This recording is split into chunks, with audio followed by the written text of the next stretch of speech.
The pen hovered 2 inches above ivory paper, and Joan Carson knew with absolute bone-deep certainty that she was about to watch a man destroy himself. She'd been refilling water glasses for the past 20 minutes in the private dining room of La Serra, pretending not to notice the tension crackling through the air like a live wire. The 2 men at the corner table radiated the kind of danger that made smart people look away.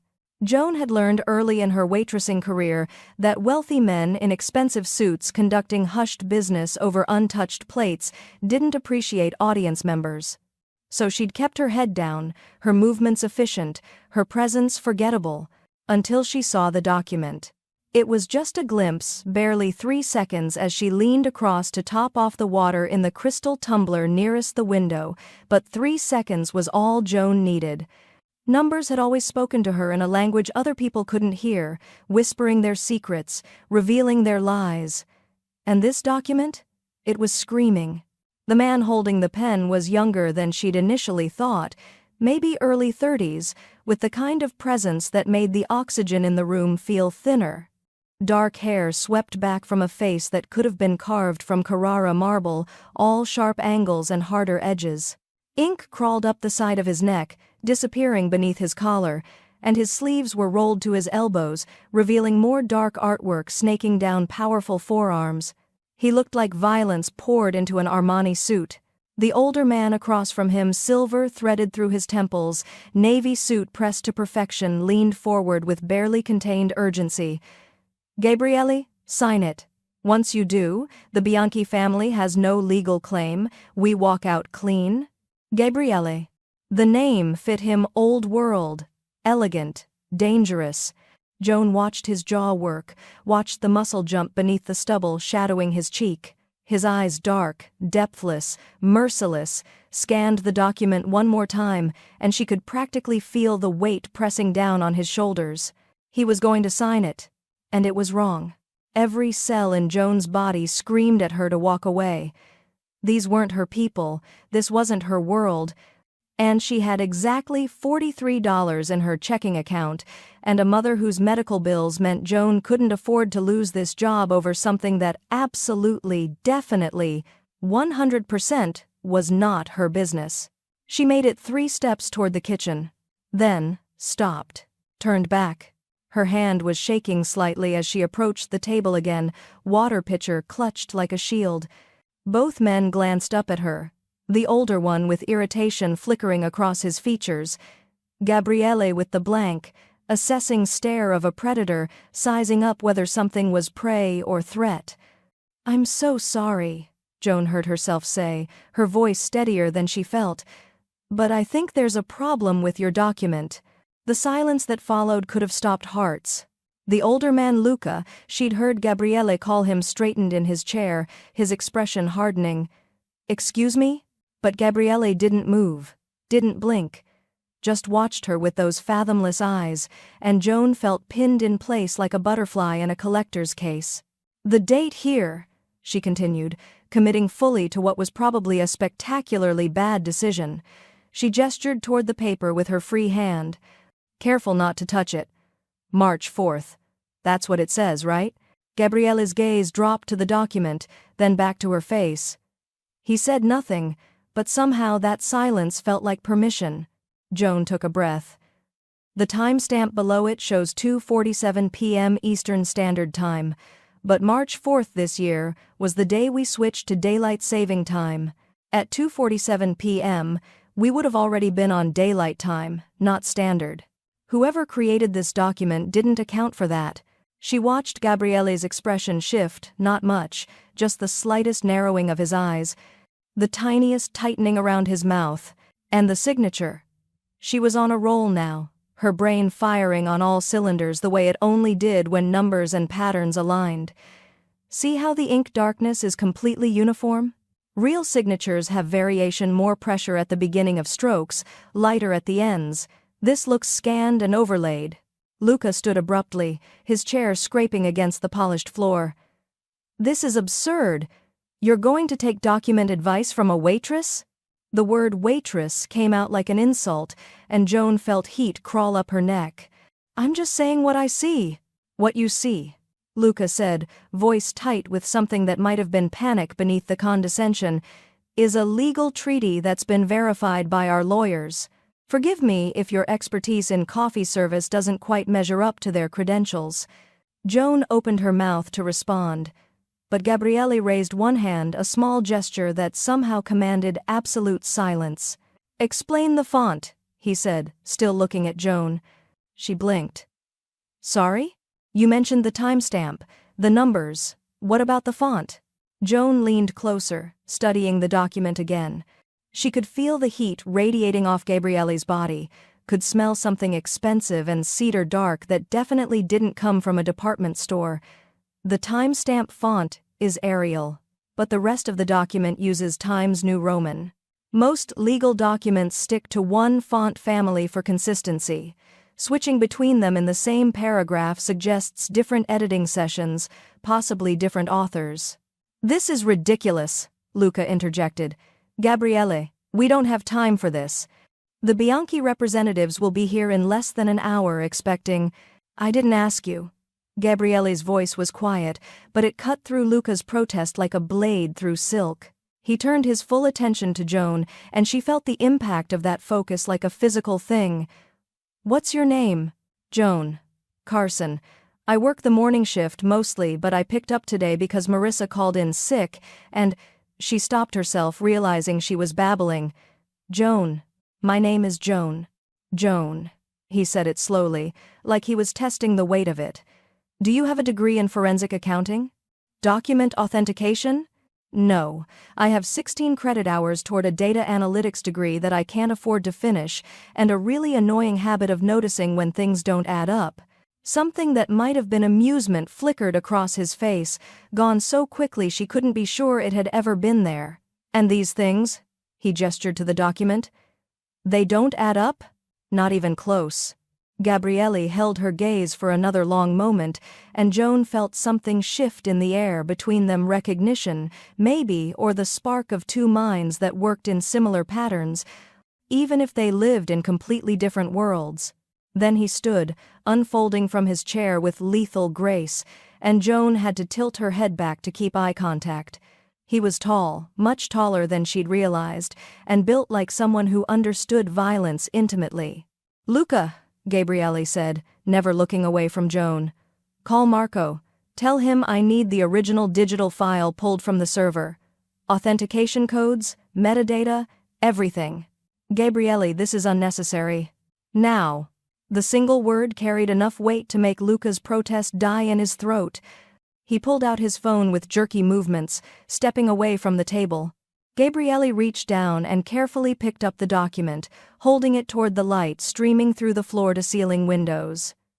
"If you're wrong," he said conversationally, "you just interrupted one of the most important negotiations of my life over clock changes and typography." Joan's stomach dropped. But if you're right."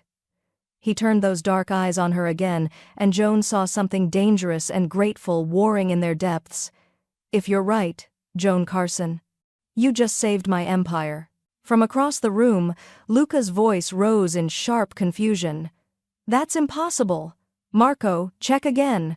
The metadata can't be—" He fell silent, his face draining of color. Gabriele's expression didn't change, but Joan felt the temperature in the room plummet.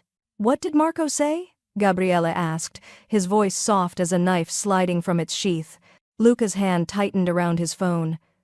"The file was edited 4 hours ago, from an IP address that's not in our network." The pen Gabriele had been holding hit the table with a sharp crack.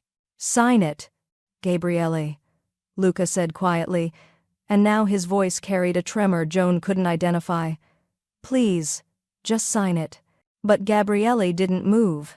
He was staring at Joan, and she saw the exact moment everything clicked into place behind his eyes. The betrayal, the setup, the knife that had been aimed at his back. "Get her out of here," Gabriele said, his gaze still locked on Joan's face. "What?" Joan and Luca spoke simultaneously. "The waitress. Get her out. Now." But before anyone could move, the door to the private dining room opened, and 3 men in dark suits stepped inside. They weren't restaurant staff. And they were all carrying guns. Joan's first coherent thought, as 3 armed men filed into Lacera's private dining room, was that she should have called in sick today. Her second thought was that sick might become a permanent condition if she didn't figure out how to disappear in the next 30 seconds. But Gabrielle's hand was still on her wrist, not restraining, just present, like an anchor in a storm, and his voice was steady as he addressed the newcomers. "Gentlemen, you're early." The man in front, tall and broad-shouldered with a scar bisecting his left eyebrow, smiled without warmth. Mr. Bianchi wanted to ensure there were no complications. "No complications," Gabriella assured him, releasing Joan's wrist to gesture casually toward the document still lying on the table. "Just standard due diligence." Joan took a careful step backward, trying to blend into the wallpaper. The water pitcher in her hands suddenly felt absurdly inadequate as a defense mechanism. What was she supposed to do if things went south? Hydrate them aggressively? The scarred man's gaze flicked to her, lingering just long enough to make her skin crawl. "And she is?" "Staff," Gabriella said flatly, in a tone that suggested the conversation was over. But Joan's brain, apparently committed to self-destruction today, chose that moment to fully process what she'd just witnessed. The metadata discrepancy, the forged signatures, the careful manipulation designed to strip Gabriella of everything. And Luca Gabrielle's own advisor had been pushing him to sign it. She looked at the older man, still standing by the window with his phone clutched in white-knuckled fingers, and saw guilt written across his features like graffiti on a pristine wall. "Oh no," Joan whispered, the pieces clicking together with horrifying clarity. Gabrielle heard her. His eyes cut to her face, sharp and assessing, and she watched understanding dawn. He could see that she'd figured something out, something that clearly showed on her face because she'd never been good at poker. "Joan," he said quietly. "Kitchen, now." It was phrased like a suggestion, but carried the weight of a command. Joan nodded, already turning toward the door, when Luca's voice stopped her. "She can't leave." Every person in the room went still. Gabrielle turned slowly, his movement precise and predatory. "Excuse me?" Luca's face had gone from pale to gray, his expression that of a man standing on the edge of a cliff with nowhere to run. "She knows too much. She's seen the document, heard about the metadata. If she talks..." "She won't talk," Gabrielle interrupted, his voice dropping to something deadly soft. "You can't guarantee that." "I can guarantee," Gabrielle said, each word sharp as a blade, "that if anyone in this room threatens my staff, they'll regret it." The scarred man shifted his stance, his hand drifting toward his jacket, and Joan's stomach dropped straight through the floor. This was it. This was how she died, caught in the crossfire of a mafia power play because she couldn't keep her observations to herself. Her mother was going to be so disappointed. "Luca," Gabriella continued, never taking his eyes off the armed men, "you're going to explain to me, very carefully, why you're suddenly concerned about a waitress overhearing a conversation. Because from where I'm standing, it sounds like you have something to hide." Luca's laugh was brittle. "Don't be paranoid. I'm just thinking about operational security. You taught me that. I also taught you not to lie to my face." The tension in the room ratcheted up another notch, and Joan found herself pressed against the wall, trying to calculate the distance to the door. Maybe 10 feet. She could make it in 5 seconds if she ran, unless someone shot her, in which case she'd make it approximately nowhere. "Mr. Marino." Joan's voice came out smaller than she'd intended. "I really don't want to be here anymore." Something flickered across Gabrielle's face, concern maybe, or recognition that he'd dragged her into something far more dangerous than a simple document review. "I know. Give me 1 minute." "I'm not sure we have a minute," Joan said, eyeing the scarred man's hand, which was now definitely resting on something weapon-shaped inside his jacket. Gabriella followed her gaze, and his expression hardened into something that made Joan's breath catch. "Marco!" he called, not looking away from the armed men. "Get in here!" Seconds later, the door opened again, and a younger man entered mid-20s, lean and sharp-eyed, with the kind of vigilance that suggested he'd seen violence up close. He took in the scene instantly. Gabriele tense and dangerous, Luca cornered and desperate, 3 Bianchi enforcers with hands near weapons, and Joan flattened against the wall like she was trying to merge with the paint. "Boss?" Marco's hand disappeared behind his back, emerging with a gun he held with practiced ease. "Joan Carson," Gabriele said, his voice steady despite the powder keg atmosphere, "is under my protection. Anyone who touches her answers to me. Make sure Mr. Bianchi's associates understand that." The scarred man's smile widened. "This is a private business matter, Marino. Why involve a civilian?" "She's involved because she saved me from signing a forged document," Gabriele replied, his tone casual but his body language screaming barely controlled violence. "Which means someone went to considerable effort to forge Bianchi family signatures and plant false information in my organization. I'm very interested in finding out who." "That's absurd," the scarred man said. But something shifted in his expression calculation, replacing confidence. "Is it?" Gabriele picked up the document, holding it toward the light. "Joan, come here." Every instinct Joan possessed screamed at her to refuse, but Gabriele's eyes held a strange mixture of command and reassurance that made her feet move despite her better judgment. She crossed the room on shaking legs, hyper-aware of multiple sets of eyes tracking her movement. When she reached Gabriele's side, he angled the document toward her. "Show them what you showed me." Joan's hands trembled as she pointed to the timestamp. "Eastern Standard Time on March 4th is impossible because we'd already switched to daylight time. The signature's ink density is too uniform for a manual signing. And," she squinted at something she'd noticed earlier but hadn't mentioned, "there's a second issue." "Go on," Gabriele encouraged. "The paper itself." Joan touched the edge carefully. "This feels like premium stock, but the watermark is slightly off-center. Marino family documents use precision-aligned watermarks. I noticed it earlier on some correspondence in the lobby." She hadn't meant to admit she'd been studying their paperwork, but the words were already out. Gabriele's mouth twitched. "You studied my family's correspondence in the lobby?" "I was bored waiting for my shift," Joan defended. "And you have very nice letterhead. The typography is excellent. Despite everything, the guns, the tension, the very real possibility of imminent violence," Gabriele laughed. It was a short, surprised sound that transformed his face from dangerous to devastating. The scarred man didn't look amused. "This is ridiculous. We're taking the word of a waitress over authenticated legal documents?" "I'm taking the word of someone with no reason to lie," Gabriele corrected, "over documents that are suddenly looking very suspicious." He turned to Luca, and all traces of humor vanished. "How long have you known?" Luca's face crumpled. "Gabriele, please." "How long?" 3 weeks. The confession came out broken. "They approached me 3 weeks ago, said if I didn't cooperate, they'd kill Elena." "Elena?" "Luca's daughter."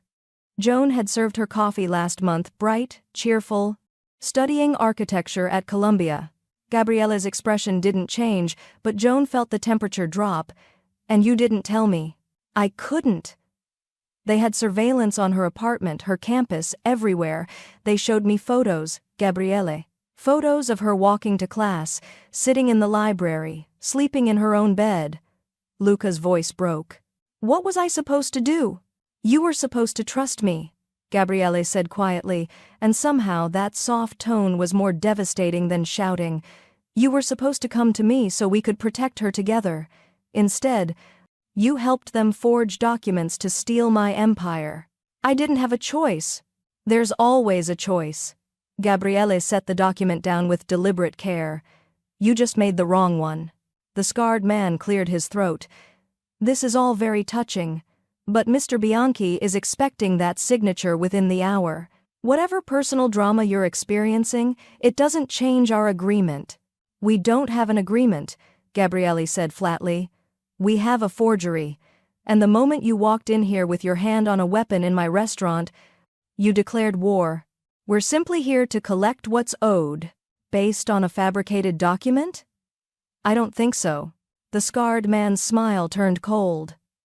Then I'm afraid we have a problem, Mr. Marino, because Mr. Bianchi doesn't take kindly to broken promises, and he has a very long memory. So do I, Gabriella replied, and I remember every single person who's tried to take what's mine. Would you like to know what happened to them? Joan decided this was an excellent time to interrupt before someone started shooting. Excuse me? Not to interfere with the whole intimidation thing you've got going, but maybe we could all take a breath and… Joan, Gabriella said without looking at her, this isn't the time. Actually, it's exactly the time, she countered, her survival instinct finally overriding her tendency to stay quiet. Because in about 30 seconds someone's going to draw a gun, then everyone else is going to draw guns, and I really don't want to die in a room that serves $17 cappuccinos. Marco snorted, though he kept his weapon trained on the Bianchi enforcers. She has a point, he muttered. Gabriele finally looked at Joan, and she saw something shifting in his expression, concern warring with calculation. What do you suggest? I suggest, Joan said, surprised by her own steadiness, that we verify the document's authenticity with a neutral third party before anyone does something they'll regret. There are forensic authentication services that can analyze paper stock, ink composition, digital metadata, everything. If the document's legitimate, you sign it. If it's fake, everyone walks away and figures out who's actually behind this mess. The scarred man's eyes narrowed. That could take days. Better than bloodshed in a restaurant, Joan pointed out. Think of the upholstery. Despite the tension, despite everything, Gabriele's mouth curved into something that might have been admiration.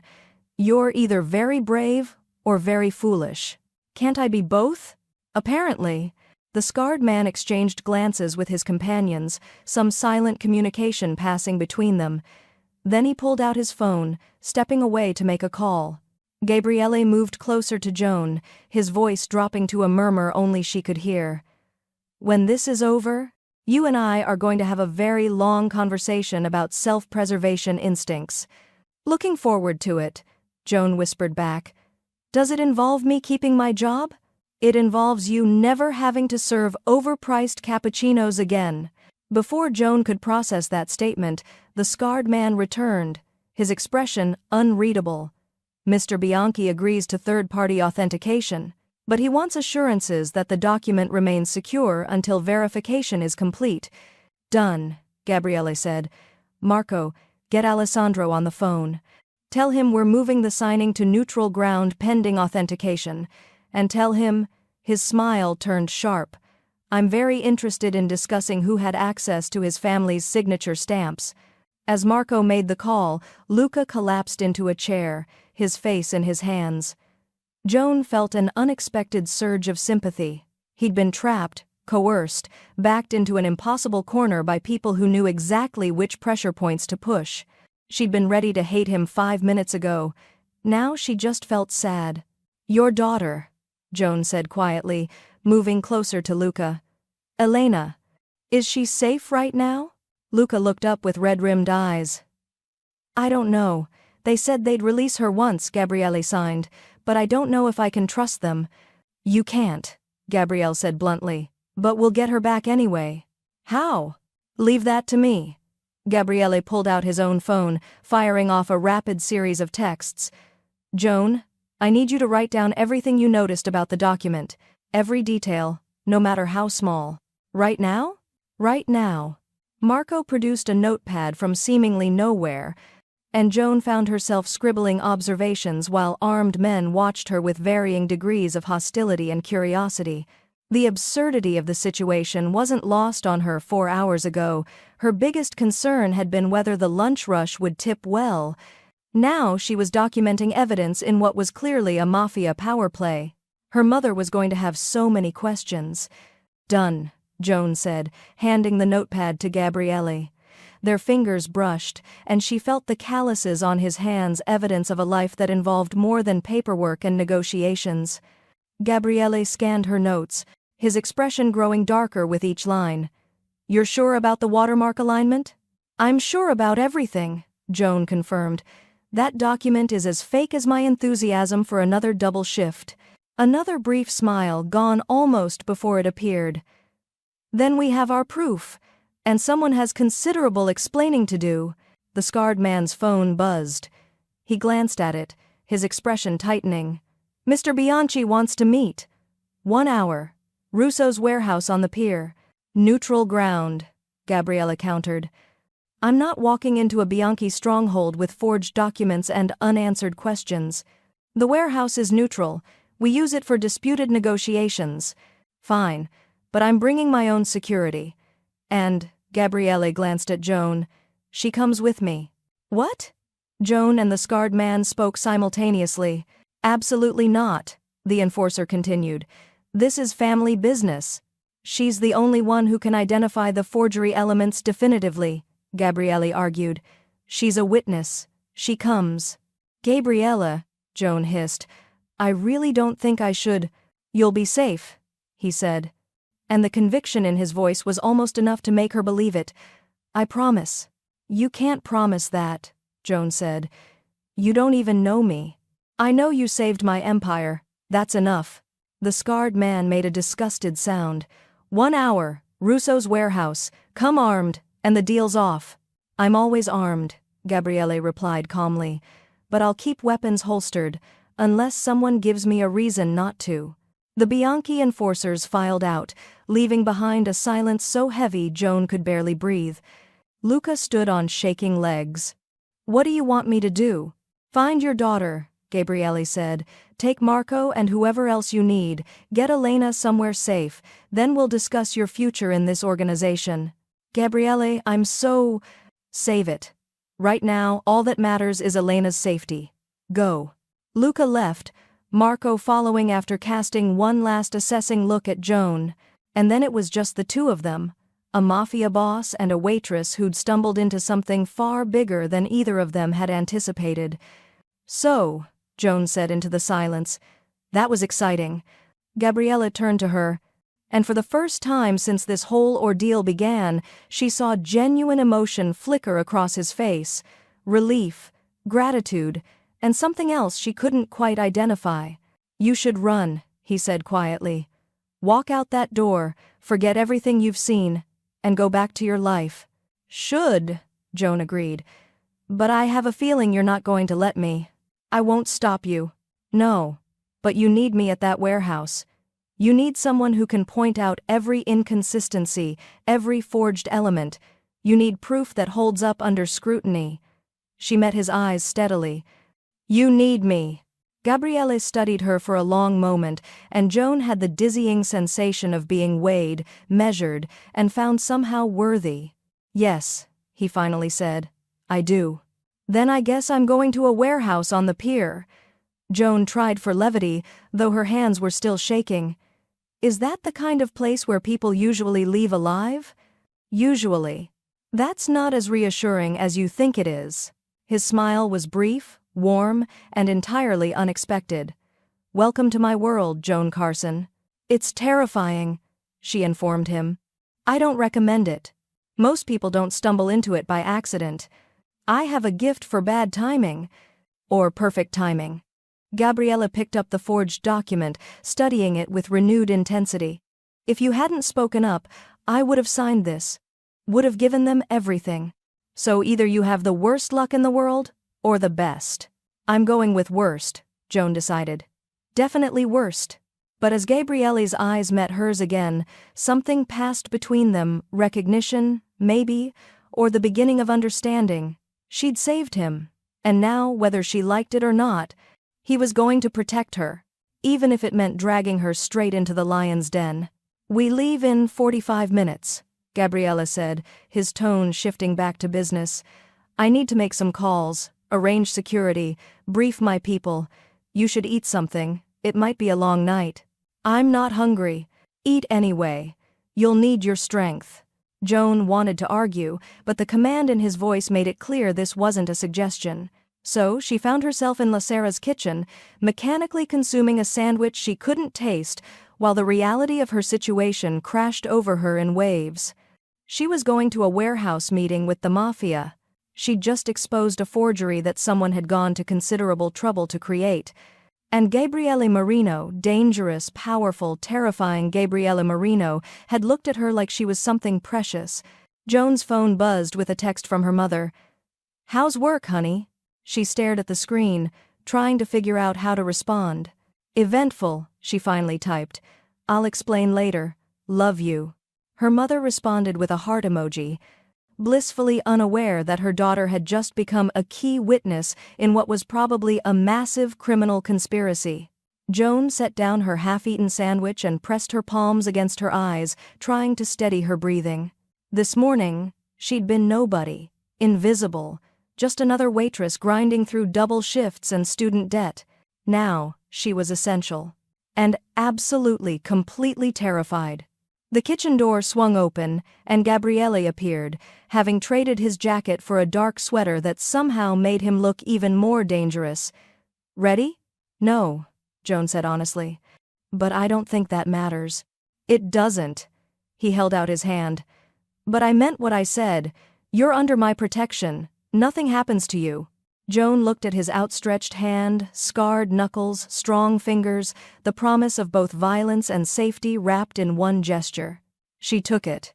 His grip was warm, solid, anchoring. "Let's go expose a conspiracy," she said, trying for bravery. Gabriele's smile was sharp as a blade. "Let's."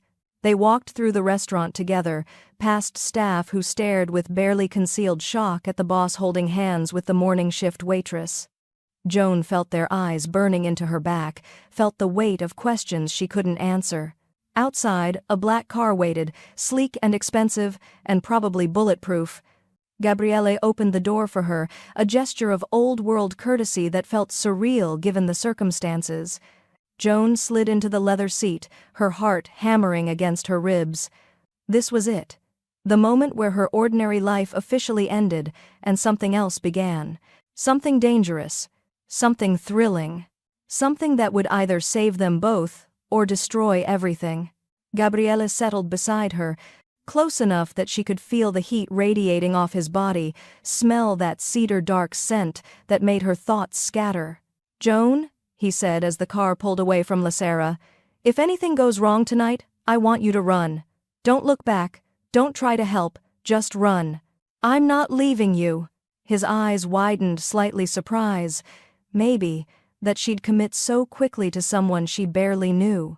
"You don't owe me anything," he said. "I know." Joan met his gaze steadily. "But you're not the only one who keeps promises. You said I'd be safe. I'm holding you to that. And in return, I'm not running." Gabriele stared at her for a long moment, something fierce and grateful burning in his expression. "You're going to be trouble," he said softly. "Probably," Joan agreed. His hand found hers again in the space between them, fingers interlacing with a certainty that felt like sealing a pact. "Good," Gabriele murmured. "I'm tired of people who don't challenge me." The car turned toward the docks, toward a warehouse where answers waited alongside danger.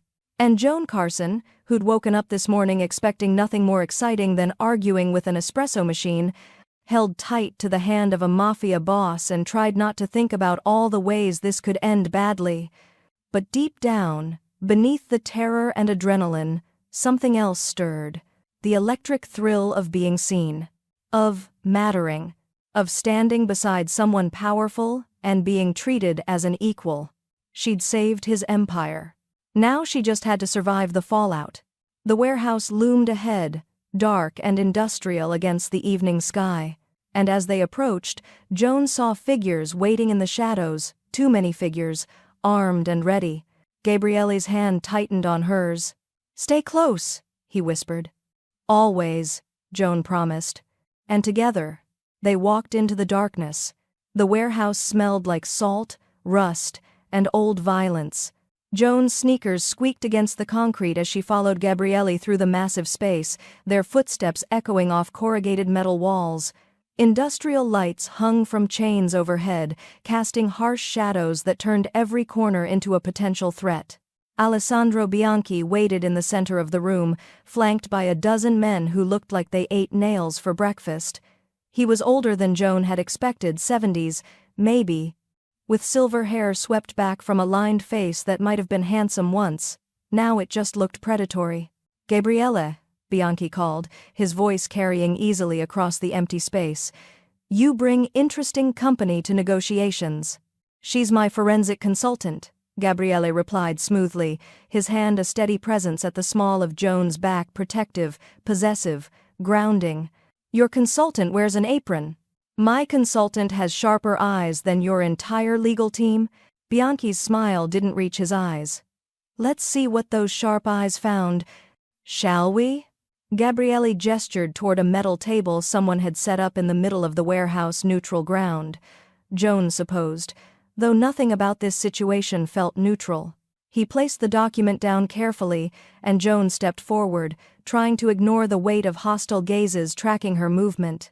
"The timestamp," she began, her voice steadier than she felt, "shows Eastern Standard Time for a date that should reflect Daylight Saving Time." "That's the first inconsistency." "Clerical error." One of Bianchi's lawyers interjected, a thin man with wire-rimmed glasses and the personality of a tax form. "Maybe," Joan conceded, "but combined with the signature overlay, look at the uniform ink density, it suggests digital manipulation rather than manual signing." She pulled out her phone, opening the photos she'd taken of the document back at La Sera. "But the real problem is this." She zoomed in on a tiny emblem near the bottom corner, so small she'd almost missed it initially. "See this serpent symbol? It's embedded in the watermark." Gabriele leaned closer, his breath warm against her ear. "I don't recognize it." "You wouldn't," Bianchi said, his tone shifting to something darker. "That's not our symbol." The admission landed like a bomb in the silent warehouse.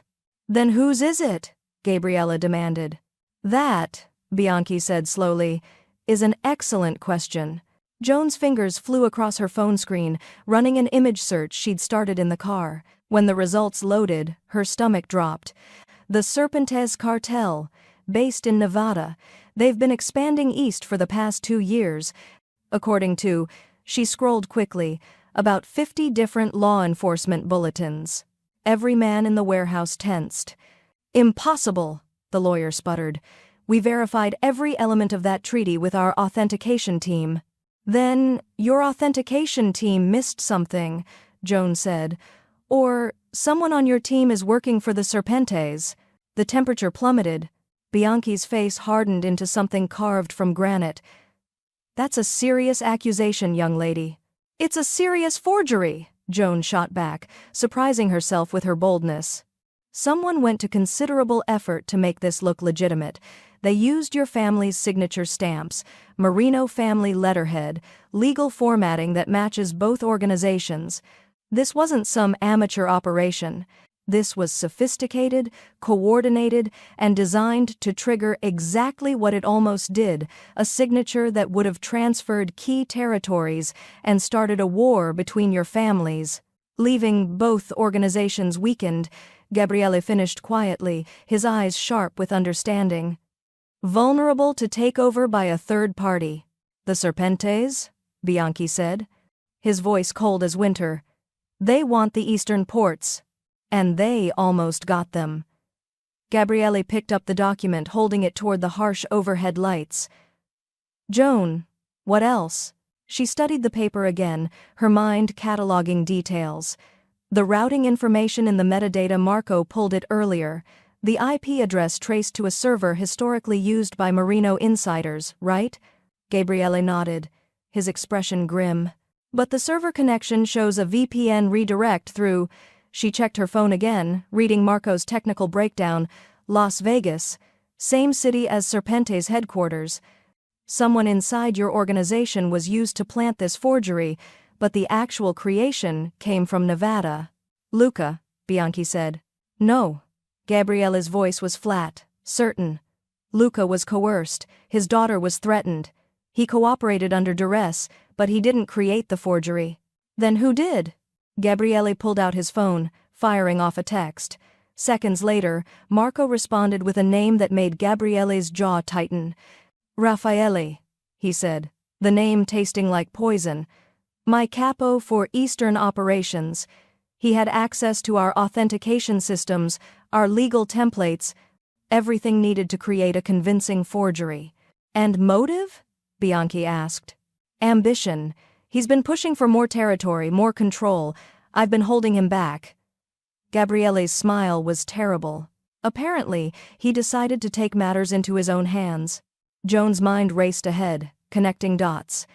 If Raffaele worked with the Serpentes to forge the document, and used Luca as a decoy to push you toward signing, then the plan was to have you surrender key territories to the Bianchi family.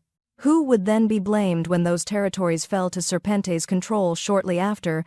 Bianchi finished, his eyes narrowing, making it look like we'd orchestrated the whole thing as a power grab. Gabriele would retaliate against my family, we'd go to war, and the Serpentes would sweep in during the chaos. Elegant, Gabriele said coldly. And it almost worked. Except for her. Bianchi's gaze settled on Joan with something that might have been grudging respect. Your waitress saw what our lawyers missed. She has a name, Gabriele said quietly, dangerously, and she's under my protection. Noted. Bianchi turned to his own men. Find everyone who touched that document on our end. I want names, access logs, everything. Someone on my side helped plant this forgery, and they're going to answer for it. His men scattered, phones already out. Joan's phone buzzed with an incoming message, unknown number. Her thumb hovered over the delete button, but curiosity won. She opened it. Clever girl. Too clever. Walk away while you still can. Ice slid down her spine. Gabriele, she whispered, showing him the screen. His expression transformed into something murderous. They're watching us. Right now. As if on cue, the warehouse lights flickered. Then died completely. Darkness swallowed everything. Joan felt Gabriele's arm wrap around her waist, pulling her against his body with protective force. She could hear shouting, the sound of weapons being drawn, footsteps echoing in the cavernous space. Don't move, Gabriele breathed against her ear. Stay exactly where you are. Something metal crashed in the darkness. A door, maybe. Or a shelf, more shouting. The unmistakable sound of a safety clicking off. Then, cutting through the chaos, a voice Joan didn't recognize. Hello, Gabriele. We need to talk about what belongs to whom. The lights flickered back on, revealing a new figure standing in the warehouse entrance, tall, sharp-suited, with a serpent tattoo crawling up his neck.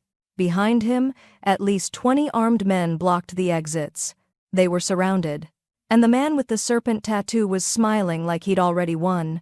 My name is Dante Reyes, he said, his accent carrying traces of Mexico beneath polished English. And I believe you have something that's about to become mine. Dante Reyes looked like money, violence, and calculated patience wrapped in a custom suit. The serpent tattoo coiling up his neck seemed to pulse under the harsh warehouse lights, and his smile held the kind of confidence that came from holding all the cards. Joan's first instinct was to hide behind Gabriele. Her second was to catalog every exit and calculate her chances of reaching any of them. Approximately 0, her brain supplied helpfully. You have impressive timing, Gabriele said, his voice carrying none of the tension Joan could feel thrumming through his body. His arm remained around her waist, steel disguised as protection. Breaking into a private meeting. Very bold. Not breaking in, Dante corrected, gesturing around the warehouse. This is Russo territory. Neutral ground, remember? And Russo owes me several favors. He tilted his head, studying Joan with unsettling interest. The waitress who ruined months of careful planning. You're more perceptive than our intelligence suggested. Your intelligence needs better funding, Joan heard herself say, then immediately regretted it when 20 guns shifted slightly in her direction. Dante laughed, a genuine sound that somehow made him more terrifying. I like her. Gabriele, you always did have interesting taste in protection details. She's not protection. She's... Gabriele paused, and Joan felt him recalibrate. She's with me. The possessiveness in those 3 words sent heat crawling up Joan's neck, despite the mortal danger surrounding them. Bianchi stepped forward. his earlier hostility toward Gabriele apparently forgotten in the face of a mutual threat. "Reyes, if you think you can waltz into our territory and claim what's ours—" "Your territory?" Dante's smile widened. "Alessandro, you're operating on outdated information. Half your Eastern operations are already mine. I own your suppliers, your distribution networks, your warehouse managers. You just don't know it yet." The color drained from Bianchi's face. "And, Gabriele," Dante's attention swung back like a predator spotting movement, "your ambitious capo Raffaele has been very cooperative. Very eager to discuss how a partnership with the Serpentes could elevate his position." Gabriele's expression didn't change, but Joan felt his muscles coil. "Where is he?" "Nearby, waiting to see how this conversation ends." Dante pulled out a tablet, swiping through what looked like financial records. "Here's what's going to happen. You're going to sign a revised version of that treaty, properly forged this time, with authentic signatures transferring 40% of your Eastern operations to my organization. In exchange, I don't release the evidence I have of your various legal complications to the FBI. Evidence you fabricated," Gabriele said flatly. "Evidence that will look very real to federal prosecutors." Dante's smile never wavered. "Money laundering, racketeering, conspiracy to commit murder. I have digital trails, testimony from cooperative witnesses, even some genuine documents you probably thought were secure. Whether it's true or not doesn't matter. The investigation alone would cripple you for years." Joan's mind raced through the implications. Fabricated evidence was surprisingly easy to create if you had the right technical skills and access. And if the Serpentes had infiltrated Marino operations deeply enough to forge one document, they could have planted dozens more. "You're bluffing," she said, surprised by her own steadiness. "Digital evidence is too easy to discredit with metadata analysis. Any decent forensic accountant would spot inconsistencies in—" "In what?" Dante interrupted, his eyes gleaming. "The offshore accounts I've been feeding money into for 6 months using Marino routing numbers? The encrypted communications I've been sending from IP addresses inside Gabriele's organization? I haven't been faking evidence. Miss Carson, I've been creating it. Real transactions, real communications, all designed to build a prosecution case that will survive any scrutiny." The warehouse seemed to tilt. "That's why the forgery had to be perfect," Joan realized, the pieces clicking together. "You needed Gabriele to sign something that would look legitimate under investigation. When the FBI came looking, and you'd make sure they did, they'd find that treaty as evidence of illegal territory deals. It would corroborate your fake evidence and make everything else more credible." Dante slow-clapped, the sound echoing mockingly. "Beautiful. You see, Gabriele? This is why you should have kept her in the restaurant. Touch her and I'll make sure your body's never found," Gabriele said conversationally. "Threats are boring. Negotiations are productive." Dante set the tablet down on the metal table.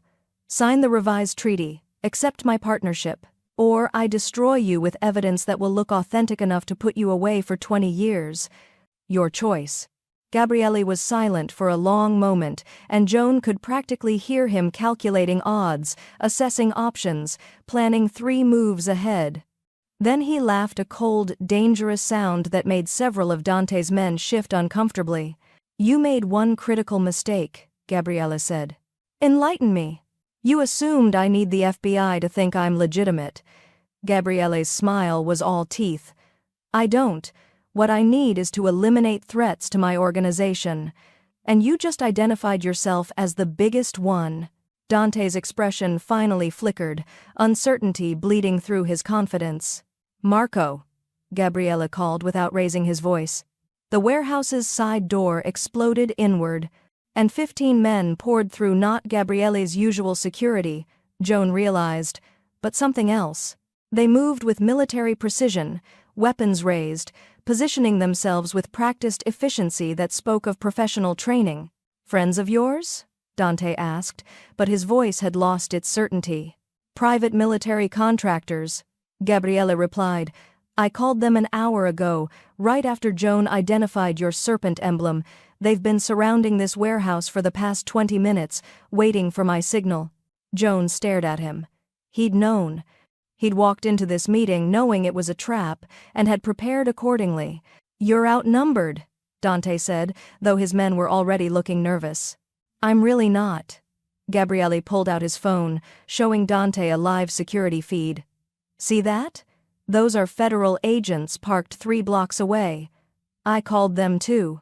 Gave them everything Joan documented about your forgery operation, your infiltration of Bianchi territory, your fabricated evidence scheme.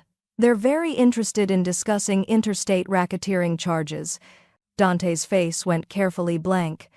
So, here's my counteroffer, Gabriele continued, his voice dropping to something deadly soft.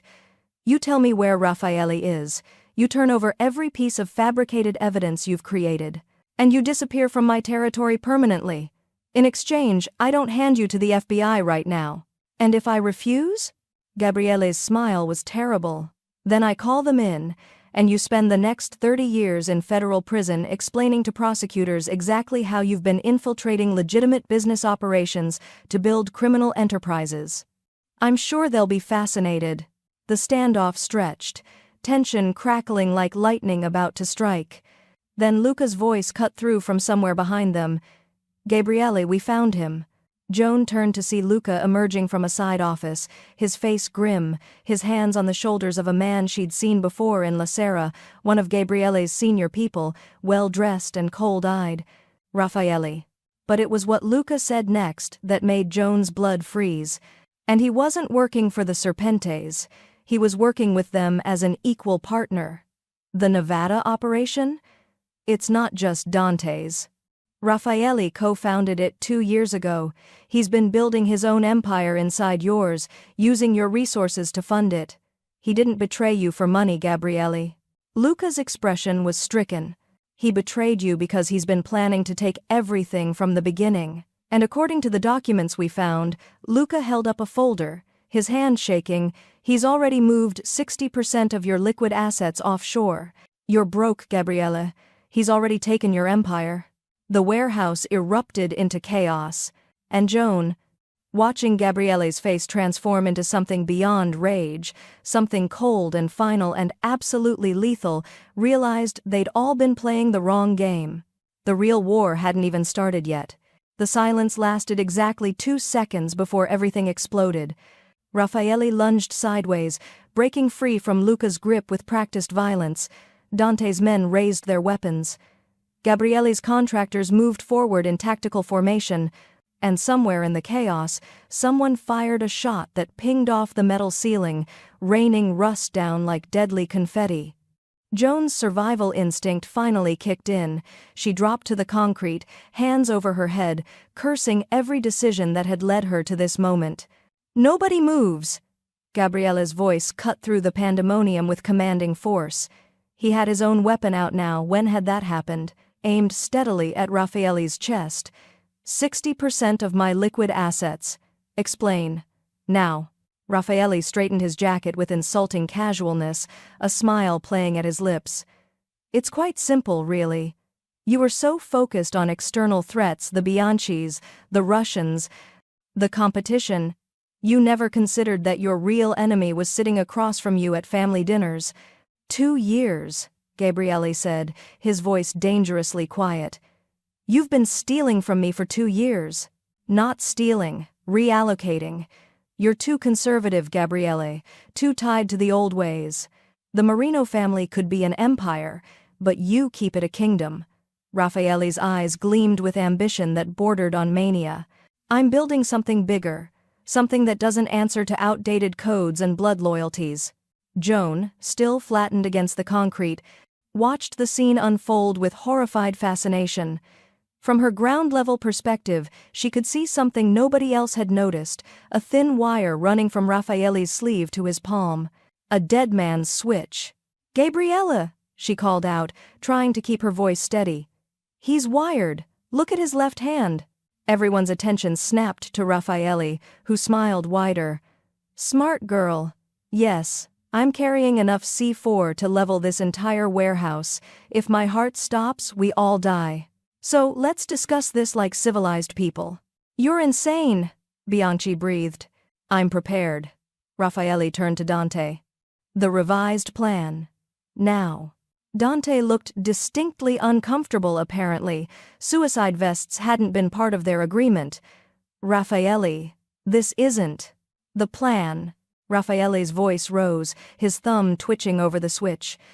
You get the Eastern Territories, I get the offshore accounts and legitimate businesses.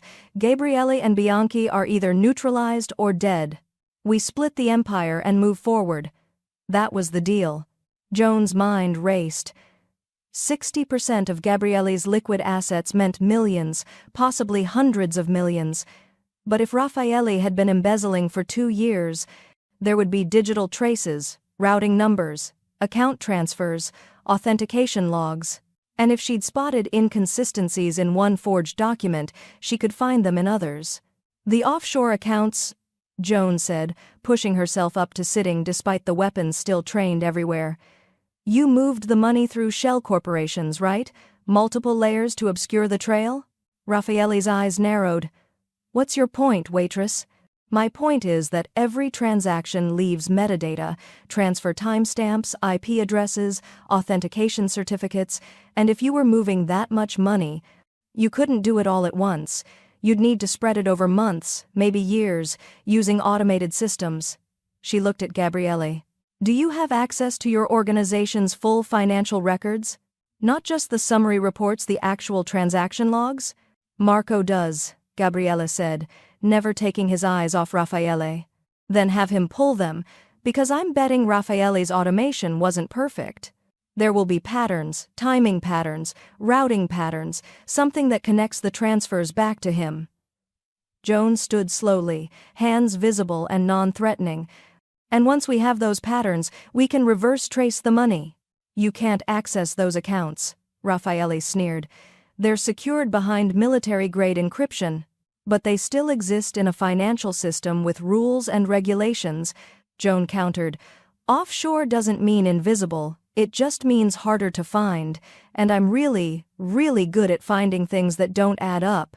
For the first time, doubt flickered across Raffaele's face. Gabriele's phone buzzed. He glanced at it, his expression hardening. Marco just found the first transaction cluster. 43 transfers over 6 months, all routed through accounts in the Caymans, all authenticated with your personal security credentials. He looked up, and his smile was deadly. You just used your own access codes. Sloppy. Doesn't matter, Raffaele said, but his voice had lost conviction. The money's gone. Moved to untraceable accounts. You can't get it back. Maybe not immediately, Joan said.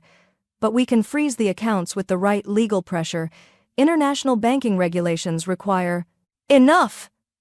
Raffaele's thumb pressed harder on the switch, and Joan saw genuine panic in his eyes.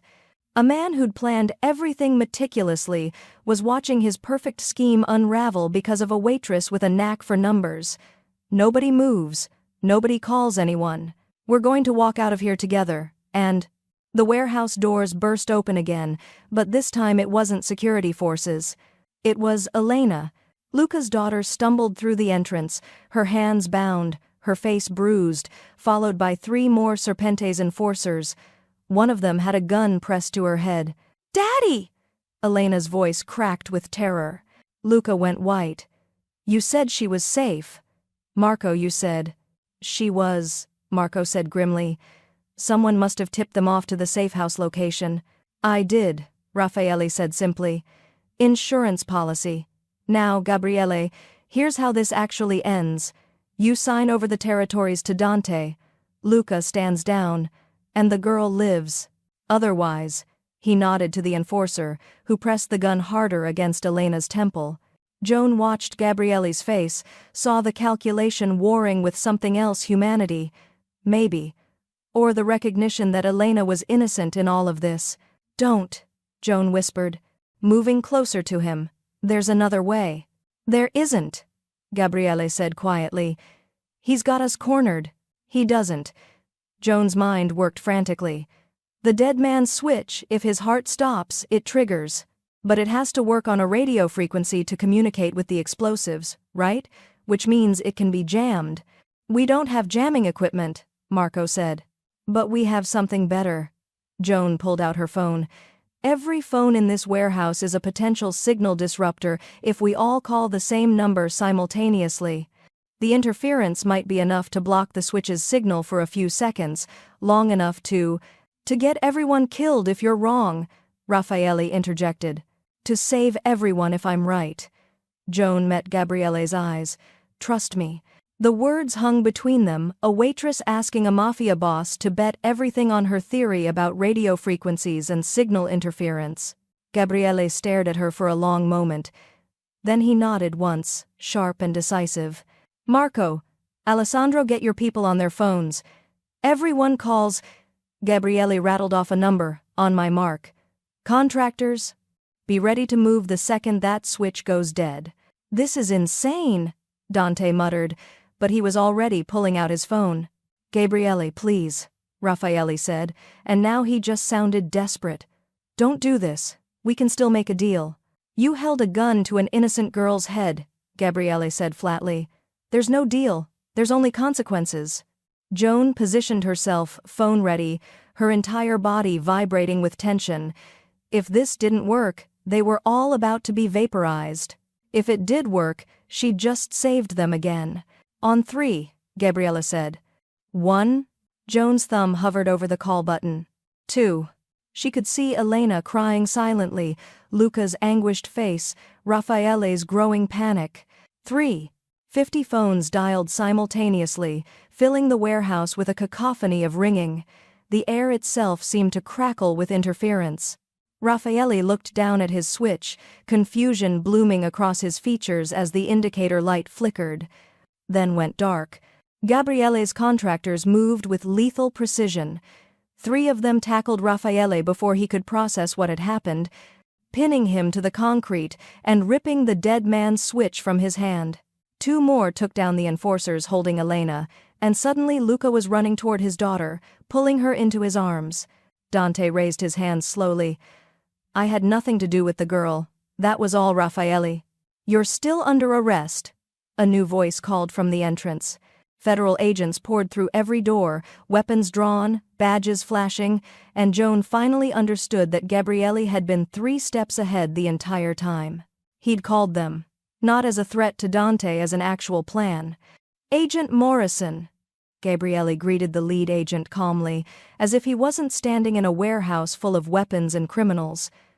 Thank you for the timing. We've been listening to everything, Morrison said grimly. Raffaele Torres. Dante Reyes, you're both under arrest for racketeering, conspiracy, attempted murder, and about 15 other charges I'm going to enjoy reading to you. As agents swarmed the scene, securing suspects and clearing weapons, Joan found herself standing in the middle of chaos, her hands still shaking from adrenaline.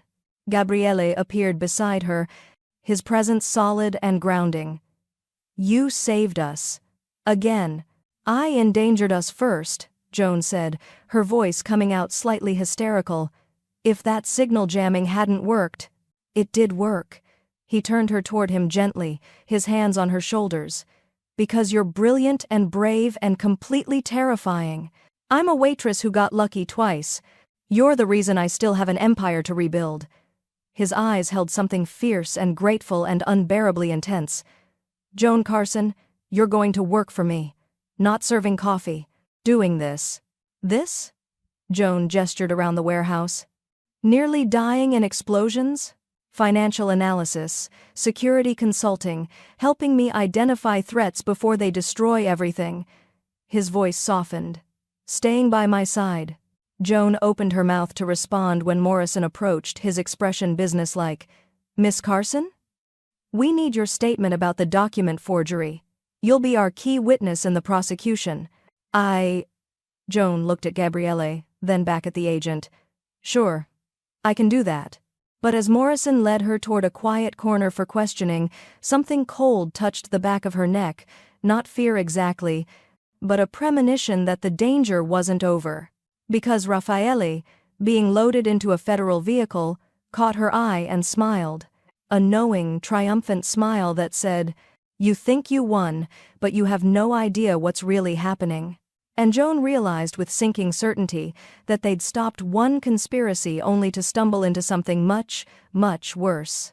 Raffaele's smile haunted Joan through 3 hours of federal questioning, 2 cups of terrible coffee, and Agent Morrison's increasingly repetitive inquiries about timestamp inconsistencies.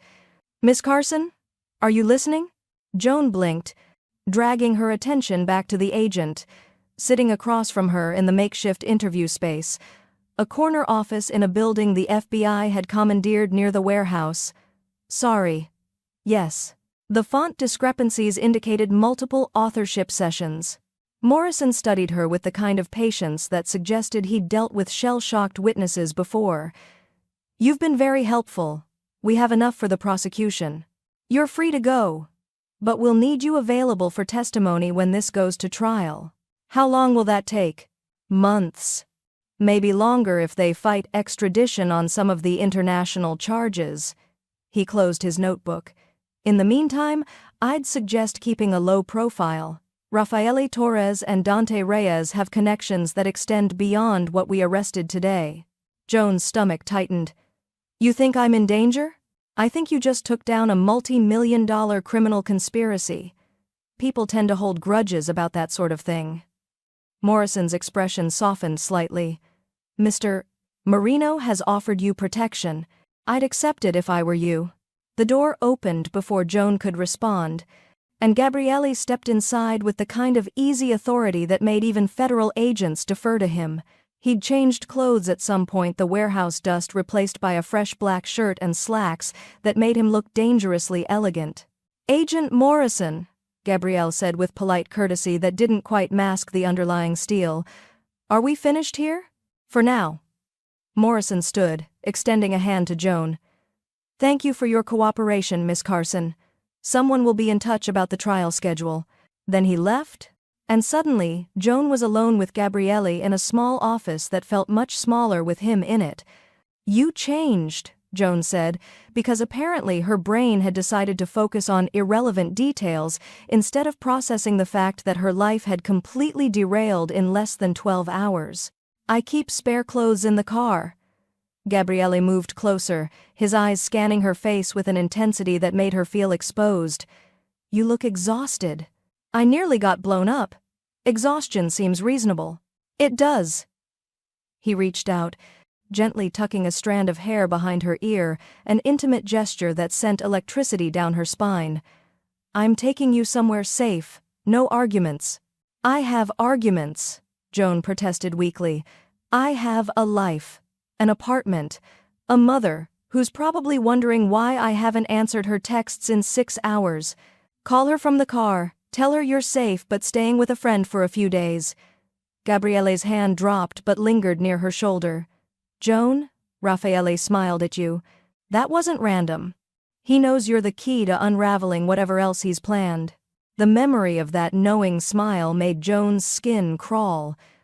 What else could he have planned? "You have his money trail. The FBI has him in custody." "We have 60% of the money trail," Gabriele corrected, "which means 40% is still missing." And Raffaele looked too confident for someone facing life in prison. "He has insurance, something we haven't found yet." Joan's analytical mind kicked into gear despite her exhaustion. If he moved 60% through one method, the remaining 40% would use a different approach. Something harder to trace. Maybe physical assets instead of digital transfers? Possibly. Gabriele guided her toward the door with a hand at the small of her back. "But we're not figuring it out tonight. Tonight you sleep somewhere secure while I rebuild what's left of my organization." "How bad is it?" Joan asked as they walked through the building's corridors, agents nodding respectfully at Gabriele as they passed. "The damage Raffaele caused, I mean." Gabriele was quiet for a moment. "Bad enough that I need to restructure completely, cut out anyone who might have been compromised, verify every account, every transaction, every operation. It'll take weeks, maybe months." "I could help with that," Joan offered, then immediately felt ridiculous. "I mean, if you want. I'm good with numbers and patterns. It's literally all I'm good at. Gabrielle stopped walking, turning to face her with an expression that made her breath catch. You're good at saving my life. At seeing what everyone else misses. At being brave when you have every reason to run. His hand came up to cup her cheek, thumb brushing across her cheekbone with devastating gentleness. Don't diminish yourself, Joan Carson. You're extraordinary. Joan's heart stuttered. Standing this close, she could see gold flecks in his dark eyes, could smell cedar and something uniquely him, could feel the heat radiating from his body. I served coffee yesterday, she whispered. Today I'm apparently extraordinary. That's quite a promotion. His mouth curved into a smile that transformed his entire face, softening the hard edges, revealing the man beneath the mafia boss. You were always extraordinary. You just needed the right circumstances to show it. Life-threatening circumstances? I would have preferred less dramatic circumstances, Gabrielle admitted, but I'll take what fate gives me. The moment stretched, charged with electricity and possibility, and Joan found herself leaning forward slightly, drawn by gravity or magnetism or simple human need for connection. Then Gabrielle's phone buzzed, shattering the spell. He pulled back with visible reluctance, checking the screen. His expression hardened. We need to go. Now. What's wrong? Luca just found something in Raffaele's office. Gabrielle's hand found hers, lacing their fingers together. A secondary set of documents, a contingency plan. They practically ran to the car, a different vehicle this time, sleek and dark, and definitely armored. Marco was behind the wheel, his face grim. Boss, you need to see this, Marco said as they climbed in. He handed back a tablet displaying scanned documents. Joan leaned over Gabrielle's shoulder, her eyes racing across the pages. It was another treaty. But this one wasn't about territory transfers. It was about her. What the hell? Joan breathed, seeing her own name highlighted in legal text that made her blood run cold. The document outlined a plan to frame her as an accomplice, someone who'd helped Raffaele identify vulnerabilities in Gabrielle's organization, who'd deliberately exposed the first forgery to gain trust, who'd been working with the Serpentes the entire time, complete with fabricated evidence, financial transfers into an account bearing her name, email correspondence she'd never written, even photographs that had been digitally altered to show her meeting with known criminals. This is insane, Joan said, her voice shaking. I didn't. I know. Gabrielle's arm wrapped around her shoulders, pulling her against his side. It's fabricated, all of it, but it's sophisticated enough to fool a jury if they don't examine it closely. Why would he do this? Joan looked up at Gabrielle, fear clawing at her chest. What does he gain by destroying me? Leverage, Marco said from the front seat. If the prosecution's key witness is discredited, the entire case becomes shaky. And if Joan's framed as an accomplice, it casts doubt on every piece of evidence she helped uncover. Joan felt sick. So stopping the explosion and helping expose him wasn't enough. Now I'm going to prison for crimes I didn't commit? No, Gabrielle said with absolute conviction. You're not, because we're going to prove every single document is fake before the prosecution even sees them. How? The same way you exposed the first forgery, by finding the inconsistencies. Gabrielle pulled up the financial transfer records on the tablet. Look at this account, supposedly in your name. What do you see? Joan forced herself to focus despite the panic, making her hands shake. The account had been opened 6 months ago. Deposits had been made regularly since then, totaling nearly $200,000. But something was wrong. The routing number? Joan said slowly, her analytical brain overriding her fear. It's for a bank in Delaware, but the account statements show branch transactions in Nevada. Delaware banks don't have branches in Nevada, they're regional institutions. Good, Gabrielle encouraged. What else? The deposits, they're all in round numbers. 5,000, 10,000, 15,000. Real money laundering usually involves irregular amounts to avoid detection patterns. Joan scrolled through more pages, finding her rhythm. And the email correspondence, look at the timestamp metadata. These emails were supposedly sent from my phone, but the IP addresses show VPN routing through servers I've never accessed.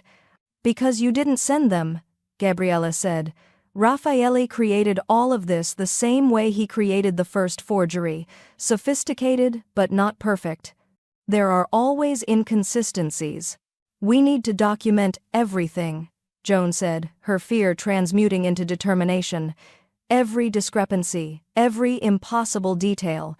Build a countercase before the prosecution discovers these documents. Already on it, Marco called back. I've got our forensic team pulling metadata and authentication records. We'll have a full analysis by morning. The car pulled up to a building Joan didn't recognize.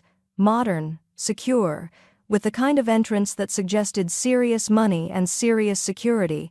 Where are we? She asked. My private residence, Gabriella said. Top 3 floors, secured perimeter, vetted staff, and enough surveillance to know if anyone comes within 100 feet of the building. You live in a fortress. I live in a place where people I care about are safe. His eyes held hers. You'll stay here. Guest suite on the 2nd floor. Everything you need will be provided. Joan wanted to argue, wanted to insist she could take care of herself, that she didn't need protection, that this was all moving too fast. But Raffaele's smile haunted her. The fabricated evidence haunted her. The realization that she'd become a target haunted her. Okay, she said quietly. But I'm helping with the investigation. Full access to the documents, the financial records, everything. If we're proving I'm innocent, I'm part of the team. Gabriele's smile was warm, proud, and unbearably tender. I wouldn't have it any other way. They rode the elevator up in comfortable silence, and Joan found herself studying Gabriele's profile, the strong jaw, the slight shadow of stubble, the way his eyes reflected in the mirrored walls, showing both darkness and unexpected warmth.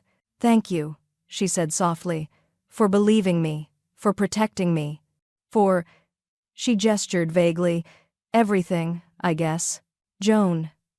He turned to her, and the intensity in his gaze made her knees weak. I don't just believe you, I trust you with my empire, my life, my future. That's not something I give lightly. We barely know each other. I know everything that matters. His hand found hers again. I know you're brilliant, brave, and incapable of letting injustice stand.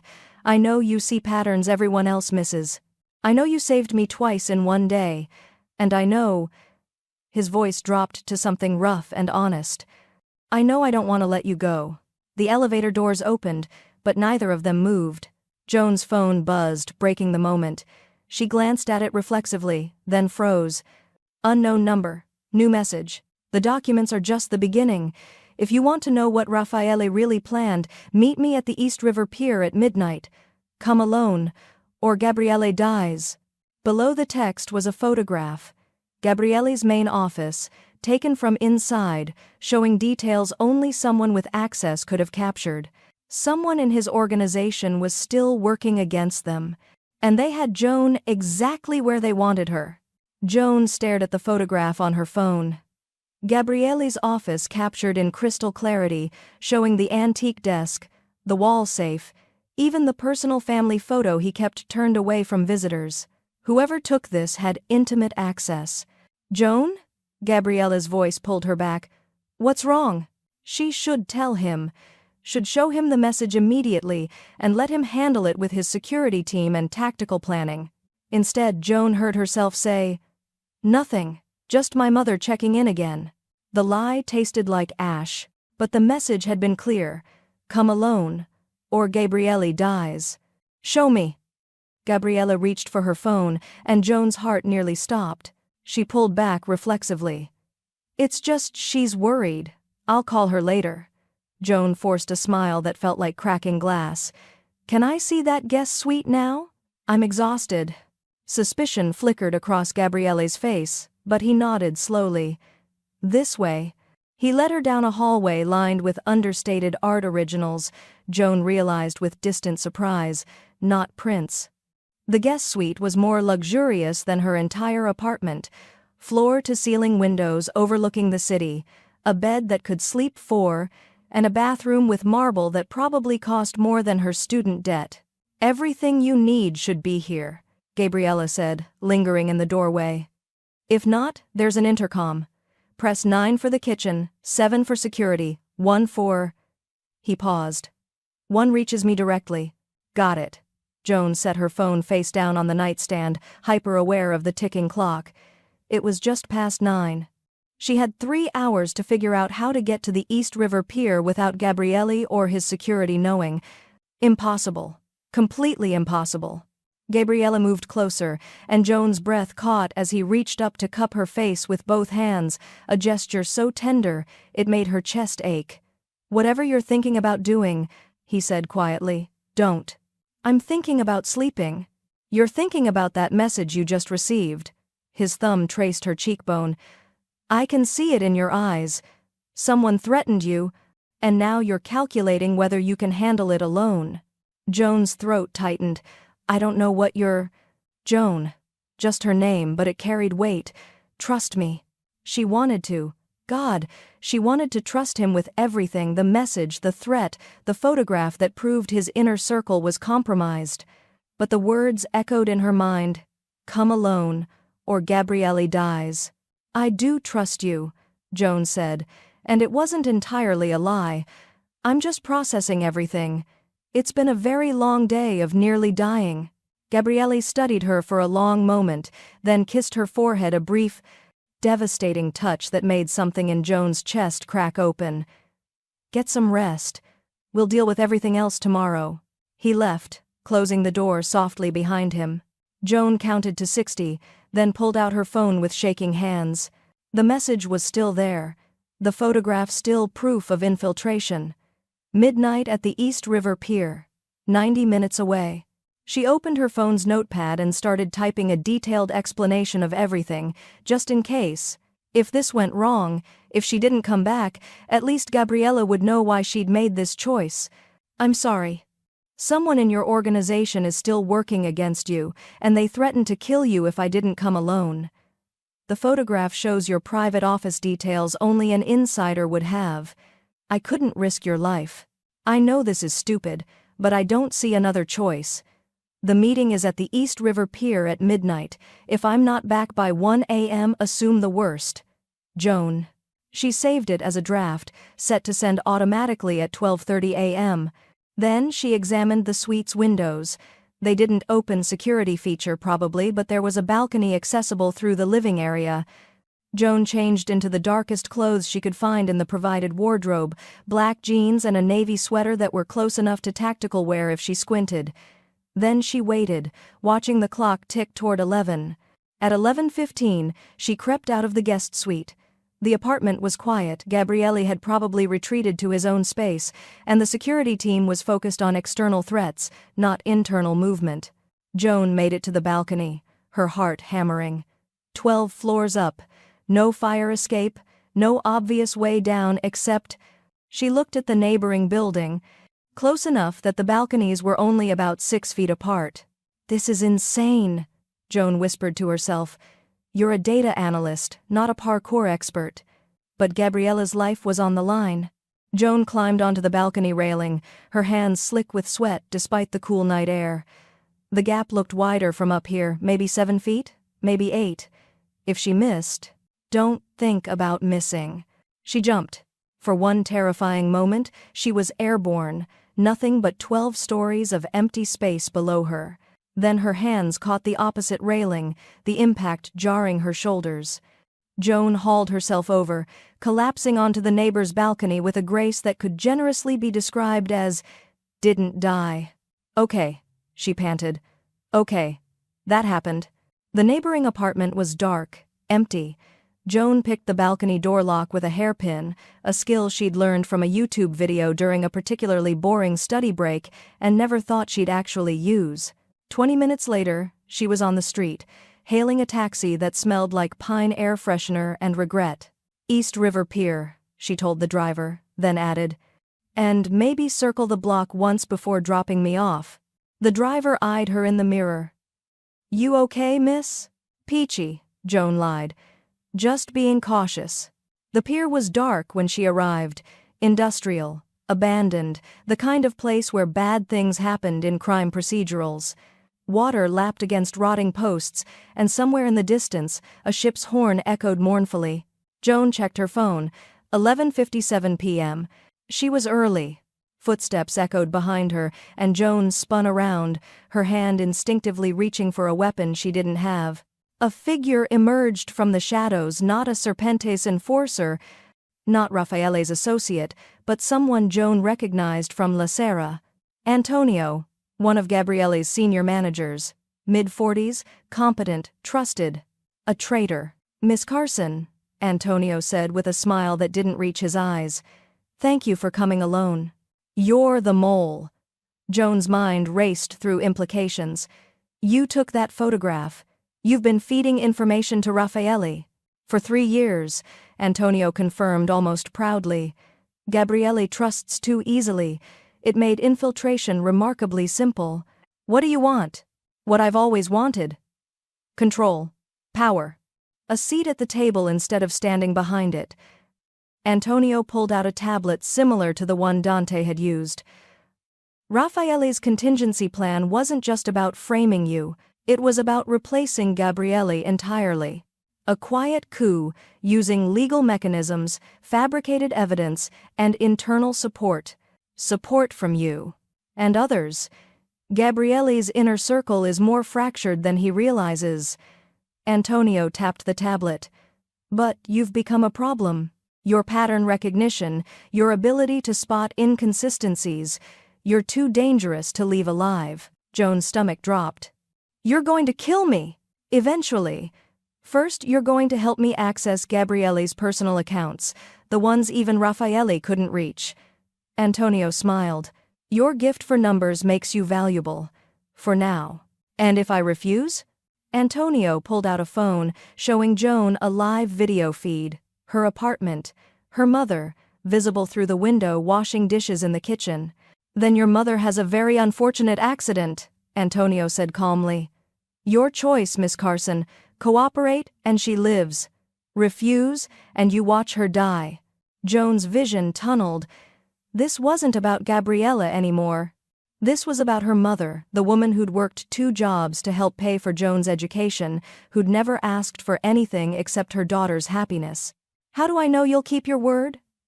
Joan's voice came out steady despite the terror flooding her system. "You don't," Antonio admitted, "but it's the only offer you're getting." Behind him, the pier stretched into darkness. No witnesses, no escape routes. Just Joan, a traitor, and an impossible choice. Joan's hand moved to her pocket, fingers finding her phone. The automatic message wouldn't send for another 30 minutes. Too late to help her, but maybe soon enough to help Gabriele. "Fine," she said. "I'll cooperate, but I need access to Gabriele's systems, security clearances, authentication. Already arranged."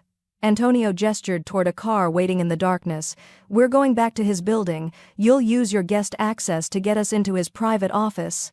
Then you'll crack his personal safe." "I'm not a safe cracker." "No, but you understand patterns, number sequences, and Gabriele's safe uses a 12-digit code based on a personal algorithm." Antonio's smile widened. "You'll figure it out. You always do." Joan walked toward the car on numb legs, her mind racing through options. She could fight, probably get killed. She could run, her mother would die. She could cooperate, and hope for an opening, a chance, anything. But as she reached the car door, she saw something that made her blood run cold. In the back seat, Luca. Bound, gagged, his face bruised, his eyes desperate above the duct tape. "Insurance," Antonio explained casually. "Luca discovered my involvement an hour ago. Had to neutralize him before he warned Gabriele. Now he gets to watch you betray the man who trusted you both." The car door opened, and Joan climbed in beside Luca, meeting his anguished gaze. "I'm sorry," she mouthed. But Luca shook his head frantically, his eyes cutting to something behind Antonio. A shadow moved in the darkness beyond the pier. Then another. Antonio turned, realization dawning too late. "Going somewhere?" Gabriele's voice cut through the night like a blade. He stepped into the dim light, flanked by Marco and a dozen armed men. His expression was absolute zero, cold, lethal, and utterly unforgiving. His eyes found Joan's, and she saw hurt flash across his features before fury replaced it. "I can explain," Joan started. "You jumped off a 12-story balcony," Gabriele interrupted, his voice dangerously soft, "rather than trust me with the truth. So please, Joan, explain." Antonio's hand moved toward his jacket. Gabriele's gun was out and pressed to the traitor's temple before he could complete the motion. "Move again," Gabriele said quietly, "and I paint this pier with your brain matter." Marco moved past them to free Luca, cutting through the restraints with efficient brutality. And Joan, sitting in the car with her heart in her throat and tears stinging her eyes, realized she'd made a catastrophic mistake. She'd underestimated exactly how prepared Gabriele Marino could be when protecting someone he cared about. "The tracker," she breathed. "You put a tracker in my phone." "In the phone I gave you, yes." Gabriele hauled Antonio out of the car with vicious force. "Did you really think I'd let you leave my protection unwatched? He threatened my mother." "Your mother is fine," Gabriele interrupted. "I had security watching her apartment from the moment you received that first threat. She's safe, Joan. She was always safe." Relief and fury and a dozen other emotions crashed over Joan simultaneously. "You could have told me. You could have trusted me," Gabriele shot back, his control fracturing. "Instead, you lied to my face and jumped off a goddamn building. To protect you." "To protect me?" Gabriele's laugh was sharp, humorless. "Joan, I've survived 3 assassination attempts, a hostile takeover, and 15 years in this life. I don't need protection from a waitress with a death wish." The words hit like a slap. Joan climbed out of the car, her legs shaking. "Then I guess we're done here. You've got your traitor. My mother's safe. I'll just—" Her voice cracked. "I'll just go." She made it 3 steps before Gabriele caught her wrist, spinning her back to face him. "We're not done," he said, his voice rough with emotion. "We're nowhere near done. You just called me a waitress with a death wish." "You are a waitress with a death wish." Gabriele pulled her closer, his free hand cupping her face. "You're brilliant and brave, and you make me insane with worry because you keep throwing yourself into danger to save people who should be saving you. I don't need saving." "Neither do I, apparently." His thumb traced her cheekbone, the gentleness at odds with his fury. "But here we are, 2 people who don't need saving, driving each other crazy trying to protect one another." Joan's anger wavered. "You put a tracker in my phone. You jumped off a building. You had my mother under surveillance. You were going to crack my safe for a traitor." They stared at each other, both breathing hard, the tension between them electric and overwhelming. "This is insane," Joan whispered. "Completely," Gabriele agreed. Then he kissed her. It wasn't gentle. It was desperate, furious, overwhelming, the culmination of 24 hours of terror and adrenaline and emotions neither of them knew how to process. Joan's hands fisted in his shirt, pulling him closer as his arms wrapped around her with crushing intensity. When they finally broke apart, both breathing ragged, Gabriele pressed his forehead to hers. "Don't ever do that again," he said hoarsely. "Which part? The lying or the balcony jumping?" "Any of it." His arms tightened. "You're mine to protect now, that's non-negotiable." "I don't belong to anyone," Joan protested weakly. "Then belong with me." Gabriele pulled back just enough to meet her eyes. "Stay by my side. Not as an employee or a witness, but as—" He paused, searching for words. "As someone I can't lose." Joan's heart stuttered. "Gabriele," Marco's urgent voice interrupted. "Boss, we've got a problem." They turned to see Antonio smiling despite the gun still pressed to his head. "You think I came alone?" The traitor's laugh was unhinged. "You think this ends with me?" He pressed something in his pocket. The pier exploded in gunfire. Gabriele tackled Joan to the ground, his body covering hers as bullets tore through the night. She could hear shouting, "Return fire," the distinctive sound of suppressed weapons from professional shooters. Antonio's backup had arrived, and they were outnumbered. Bullets carved through the night air inches above Joan's head as Gabriele pressed her against the cold pier, his body a shield between her and the chaos erupting around them. "Stay down!" he shouted over the gunfire, returning fire with lethal precision. Joan's face was pressed against rough wood that smelled like salt and oil, her ears ringing from weapons discharging too close. She could hear Marco coordinating their defense, could see muzzle flashes lighting up the darkness like deadly fireflies. Antonio was laughing, actually laughing even as one of Gabriele's men dragged him behind cover. "You can't win this," the traitor called out gleefully. "There are too many of us. We've been planning this for years." Gabriele fired 3 more shots, each one finding its target with professional accuracy. "Marco, how many?" "At least 15. Maybe 20. They've got the high ground on both sides." Marco's voice was grim. "We need extraction." "Already called it in," Luca shouted from somewhere to their left. 2 minutes out. 2 minutes. Joan's mind calculated survival odds and came up with numbers she didn't like. Something metallic clattered near them, a grenade rolling across the pier. Gabriele cursed, grabbed Joan around the waist, and threw them both into the freezing river. The water hit like 1,000 knives, stealing Joan's breath, dragging her down into darkness that pressed from all sides. Strong arms kept her close as they sank, bubbles streaming upward, the muffled explosion above sending shockwaves through the water. Then Gabriele was pulling them up, breaking the surface behind a piling that provided cover from the gunfire still tearing through the night. Joan gasped for air, clinging to the wooden post with numb fingers. There was a grenade. "Breathe," Gabriele commanded, his arm locked around her waist. "Stay quiet and breathe." Above them, the firefight continued. Joan could hear shouting, the distinctive crack of different caliber weapons, and then sirens. Police, multiple units converging on their location. "About time," Gabriele muttered, but Joan heard relief beneath the irritation. Antonio's voice rose above the chaos. "Fall back! Everyone out!" The gunfire became sporadic, then stopped entirely as the attackers retreated into the industrial maze surrounding the pier. Gabriele waited another 30 seconds before calling out, "Marco?" "Here, boss. 3 men down, 5 wounded. We held position." Marco appeared at the pier's edge, extending a hand. "Also, you're both hypothermic and need to get out of that water immediately."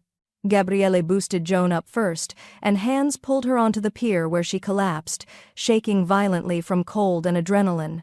Someone wrapped a jacket around her shoulders. Luca, his face concerned despite his own injuries. "Thank you," Joan managed through chattering teeth. "For everything." "You tried to save Gabriele," Luca said simply. "That makes us even." Gabriele hauled himself onto the pier, water streaming from his clothes, his expression dark as he surveyed the scene. 3 of his men lay motionless. 5 others were being treated for gunshot wounds. And Antonio was gone. "He escaped during the chaos," Marco reported, "took advantage of the grenade diversion. But he left something behind." Marco held up a tablet, the same one Antonio had been carrying. Gabriele took it, his jaw tightening as he scrolled through the contents. "Joan, I need you to look at this." Joan moved closer on shaking legs, peering at the screen over his shoulder. Financial records, account transfers, communication logs between Antonio and at least 8 other people inside the Marino organization. But it was the final document that made her stomach drop. A complete organizational chart showing every compromised position, every traitor, every piece of the conspiracy, including one name highlighted at the very top. The mastermind behind everything. "No," Joan whispered. "That's impossible." Because the name at the top wasn't Raffaele, wasn't Antonio, wasn't even someone from the Serpentes cartel. It was Elena, Luca's daughter, the architecture student they'd rescued, the innocent victim who'd been held hostage. "That can't be right," Luca said, his voice breaking as he looked over their shoulders. "My daughter, she was threatened, she's a victim." "She's 23 years old," Joan said slowly, her analytical mind piecing together details she'd missed. "Old enough to open offshore accounts, to coordinate with criminals, to..." She looked up at Gabriele. When exactly did the money start disappearing? Gabrielle's expression was stone. 3 years ago. And when did Elena start university? 3 years ago. Luca's face had gone gray. No, you're wrong. Someone's framing her. Someone. His phone rang. They all stared at it. Answer it, Gabriella said quietly. Luca's hand shook as he accepted the call, putting it on speaker. Daddy? Elena's voice came through, sweet and familiar. I heard there was trouble at the pier. Are you okay? Elena, baby, where are you? At my apartment, studying. A pause. Why? What's wrong? We found some documents, Luca said carefully. Financial records. Your name is on them. Silence stretched for 3 heartbeats. Then Elena laughed, a sound completely different from her usual bright cheerfulness. Colder. Calculated. Well, she said. I suppose we're past pretending now. Luca's face crumpled. No. Please, no. I'm sorry, Daddy. I really am. But Gabrielle's old-fashioned methods were never going to build a real empire. Someone had to be bold enough to reach for more. Her voice hardened. Raffaele understood that. Antonio understood that. And soon, everyone will understand when I'm running the Eastern Seaboard.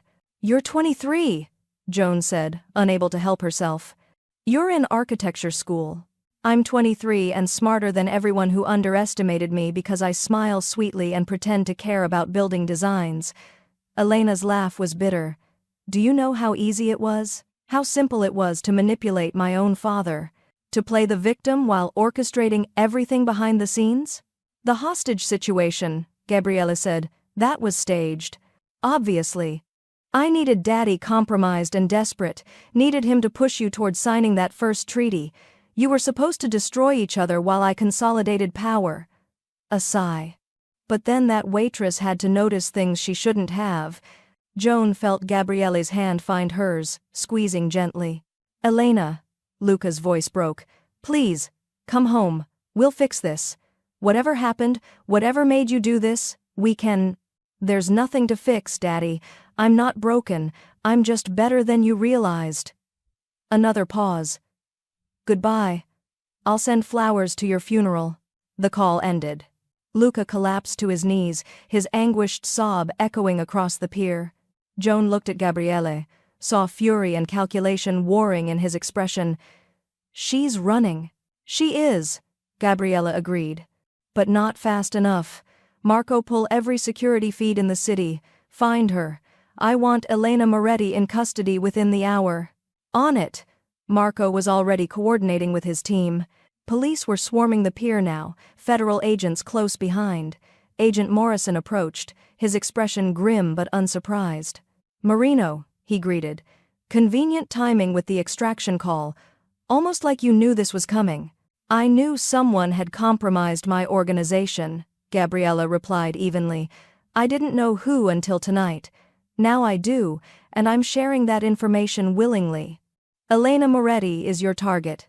Everything else, he gestured to the tablet, is documented evidence.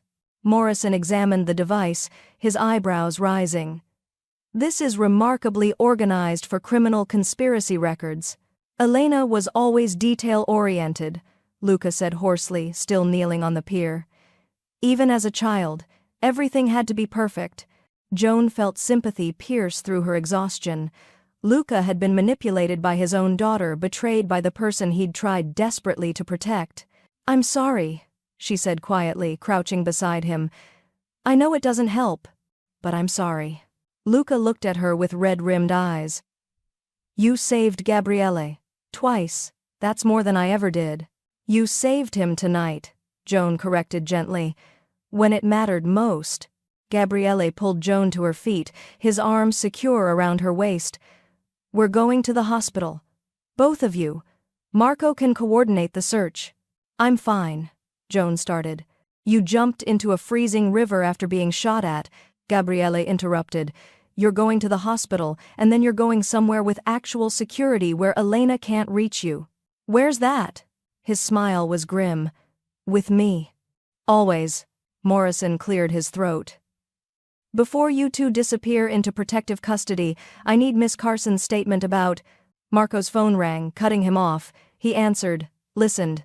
Then his expression darkened. "Boss, we've got a problem." "Another one?" Joan asked weakly. "Elena's not at her apartment, but we tracked her phone." Marco turned his screen around, showing a location map. The tracking dot was moving fast toward a private airfield outside the city, and the timestamp showed she'd been there for the past 30 minutes, while they'd been talking to her. While Luca had been begging his daughter to come home, she'd already been preparing to disappear. "She's running," Gabriele said flatly, "with everything she stole, everything she built, and 3 years of planning to disappear." "Can we stop her?" Joan asked. Marco's expression was grim. "Not unless we move now.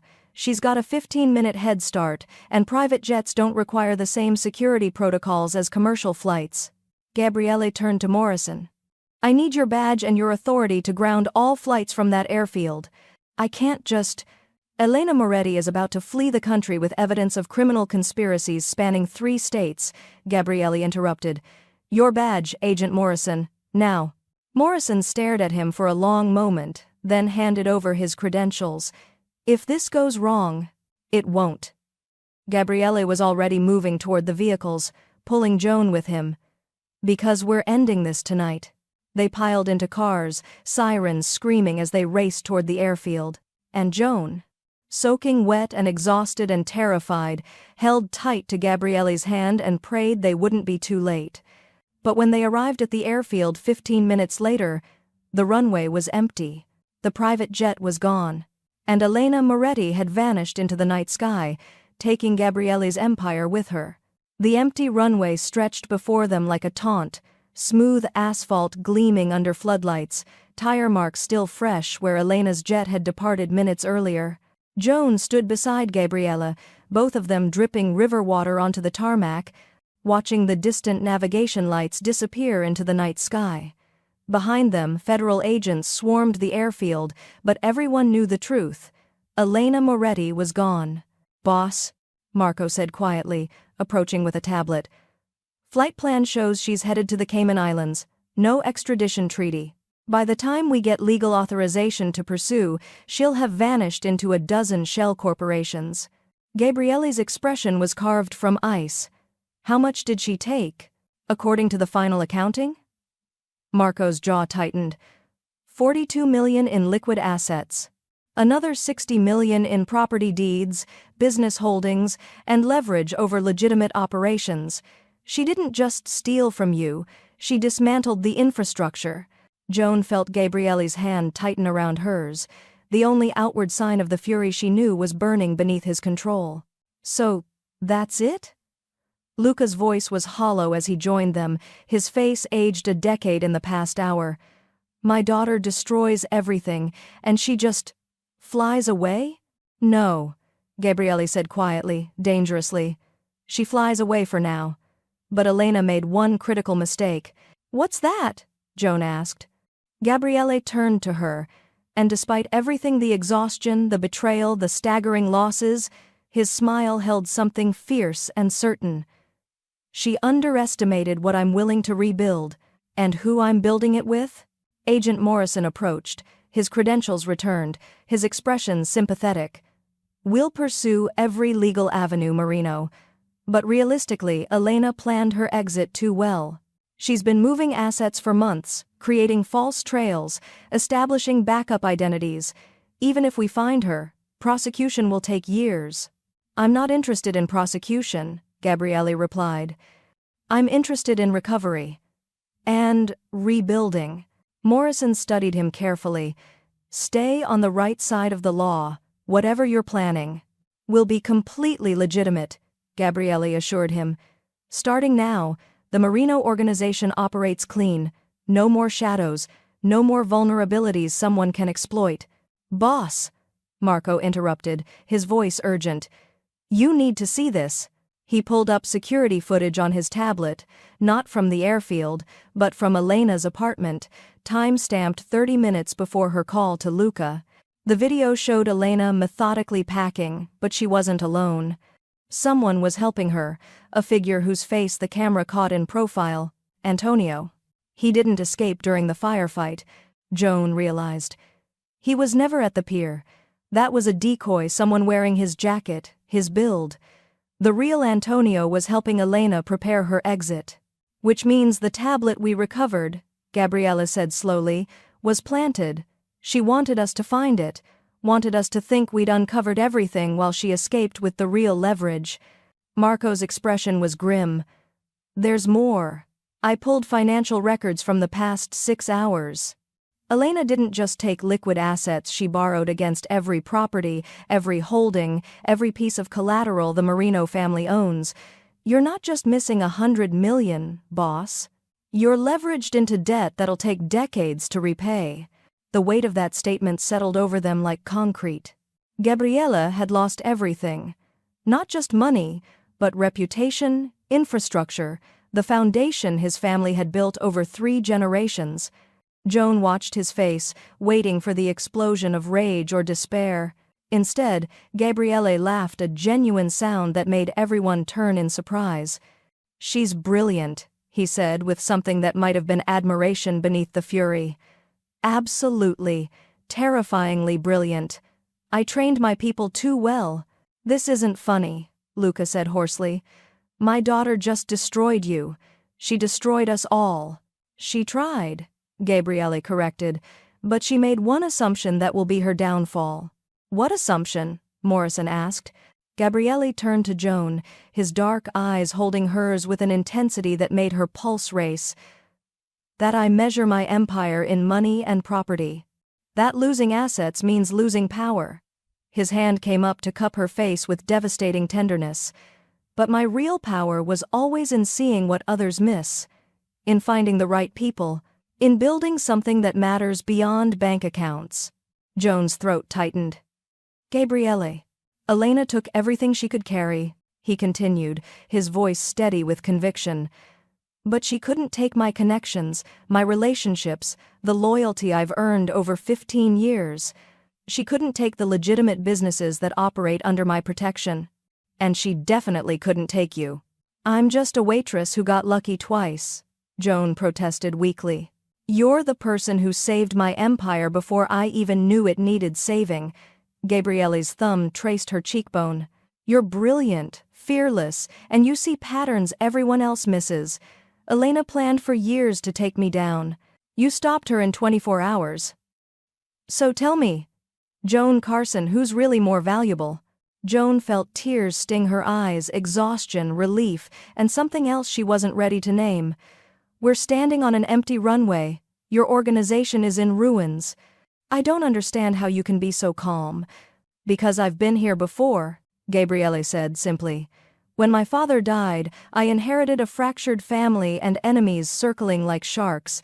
I rebuilt then, I'll rebuild now, but this time, his smile turned warm, genuine. I'm not doing it alone.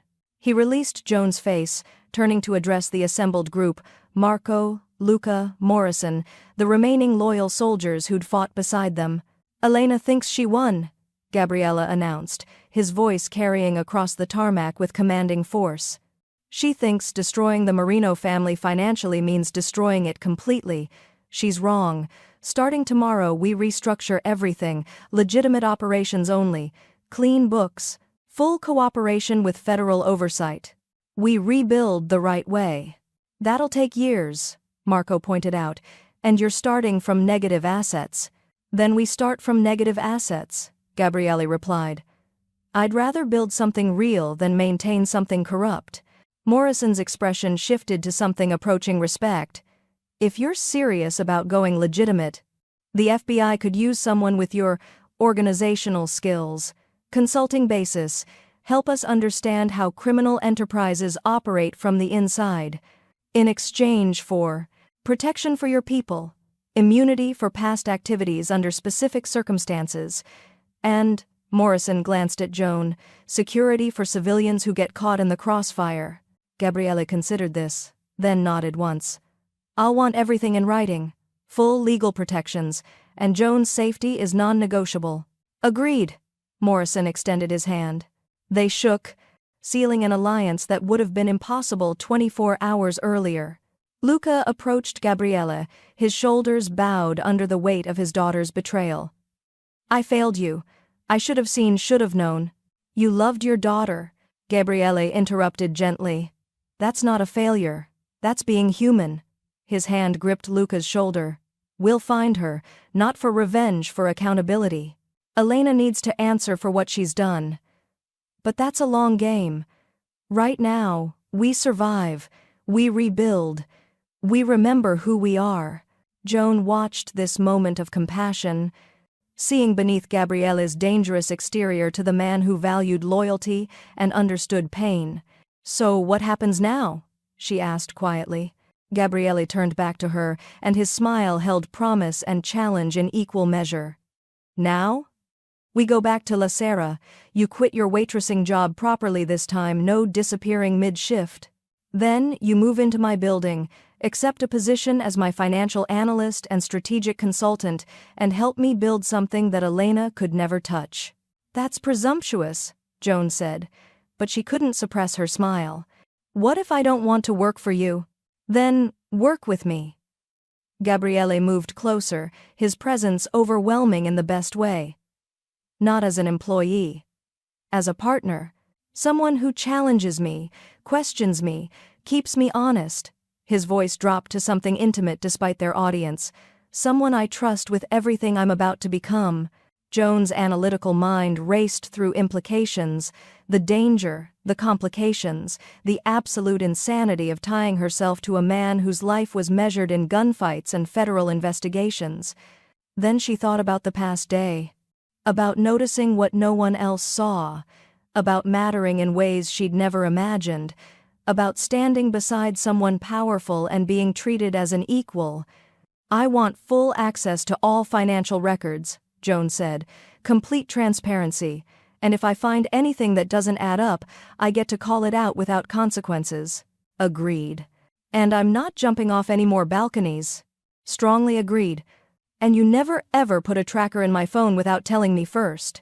Gabriele's smile turned sheepish. I should probably mention. Joan held up her hand, stopping him. Actually, don't tell me. I don't want to know what other security measures you've got running. She met his eyes steadily. Just promise you'll keep me safe. Always, Gabriele said, and the certainty in his voice made it a vow. You saved my empire, Joan. Now let me give you one in return. He kissed her then, not the desperate, furious collision from the pier, but something slower, deeper, weighted with promise and possibility. Joan felt the world narrow to this moment, the man holding her like she was precious, the distant sirens fading, the future unfolding with terrifying potential.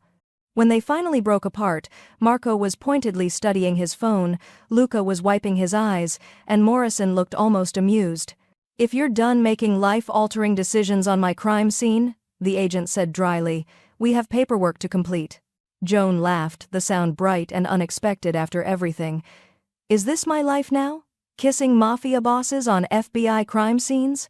Former mafia boss, Gabriele corrected with a grin. I'm going legitimate, remember? Right, because that makes this completely normal. They walked back toward the vehicles together. Gabriele's arm secure around her waist, and Joan realized something fundamental had shifted. 24 hours ago she'd been invisible, just another person grinding through unremarkable days. Now she was seen, valued, essential, terrifying, thrilling, hers. The sun was rising over the city as they drove back, painting the sky in shades of gold and rose. Joan watched it through the car window, Gabriele's hand warm in hers, and felt something like peace settle over her exhaustion. Elena had escaped. The empire was in ruins, the future was uncertain. But Joan Carson had found where she belonged. And Gabriele Marino had found someone worth rebuilding everything for.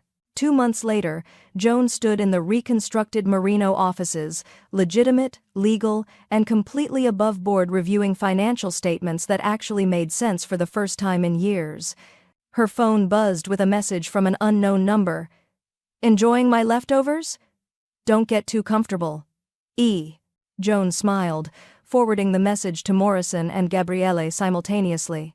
Elena thought she'd won by escaping. But Joan had spent 2 months building something real, something lasting. something that couldn't be stolen or destroyed.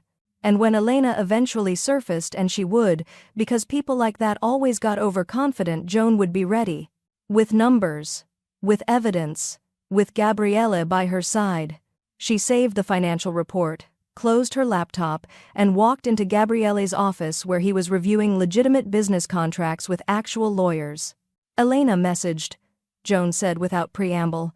Gabriele looked up, his expression hardening for just a moment before softening when he saw her. And nothing. She can send all the threatening messages she wants from the Caymans. Joan perched on the edge of his desk. "We're building something she can't touch. Let her watch from a distance while we succeed without her stolen money." Gabriele's smile was warm, proud, and unbearably tender. "Have I mentioned lately that you're extraordinary?" "Not in the past hour," Joan teased. "You're slipping." He stood, moving around the desk to pull her into his arms. "Then, let me remedy that. You're extraordinary, brilliant, and the best decision I never knew I was making when you interrupted my signing." "Best decision you tried to send away," Joan corrected. "Remember? Get her out of here." "One of my rare bad judgments." His lips brushed her temple. "Won't happen again." Joan leaned into him, feeling safe and seen and exactly where she belonged. The empire was rebuilt. The danger was distant. The future was theirs. And somewhere in the Cayman Islands, Elena Moretti was learning a hard truth. You could steal money, property, and power. But you couldn't steal the one thing that mattered most: the loyalty of people who chose to stay.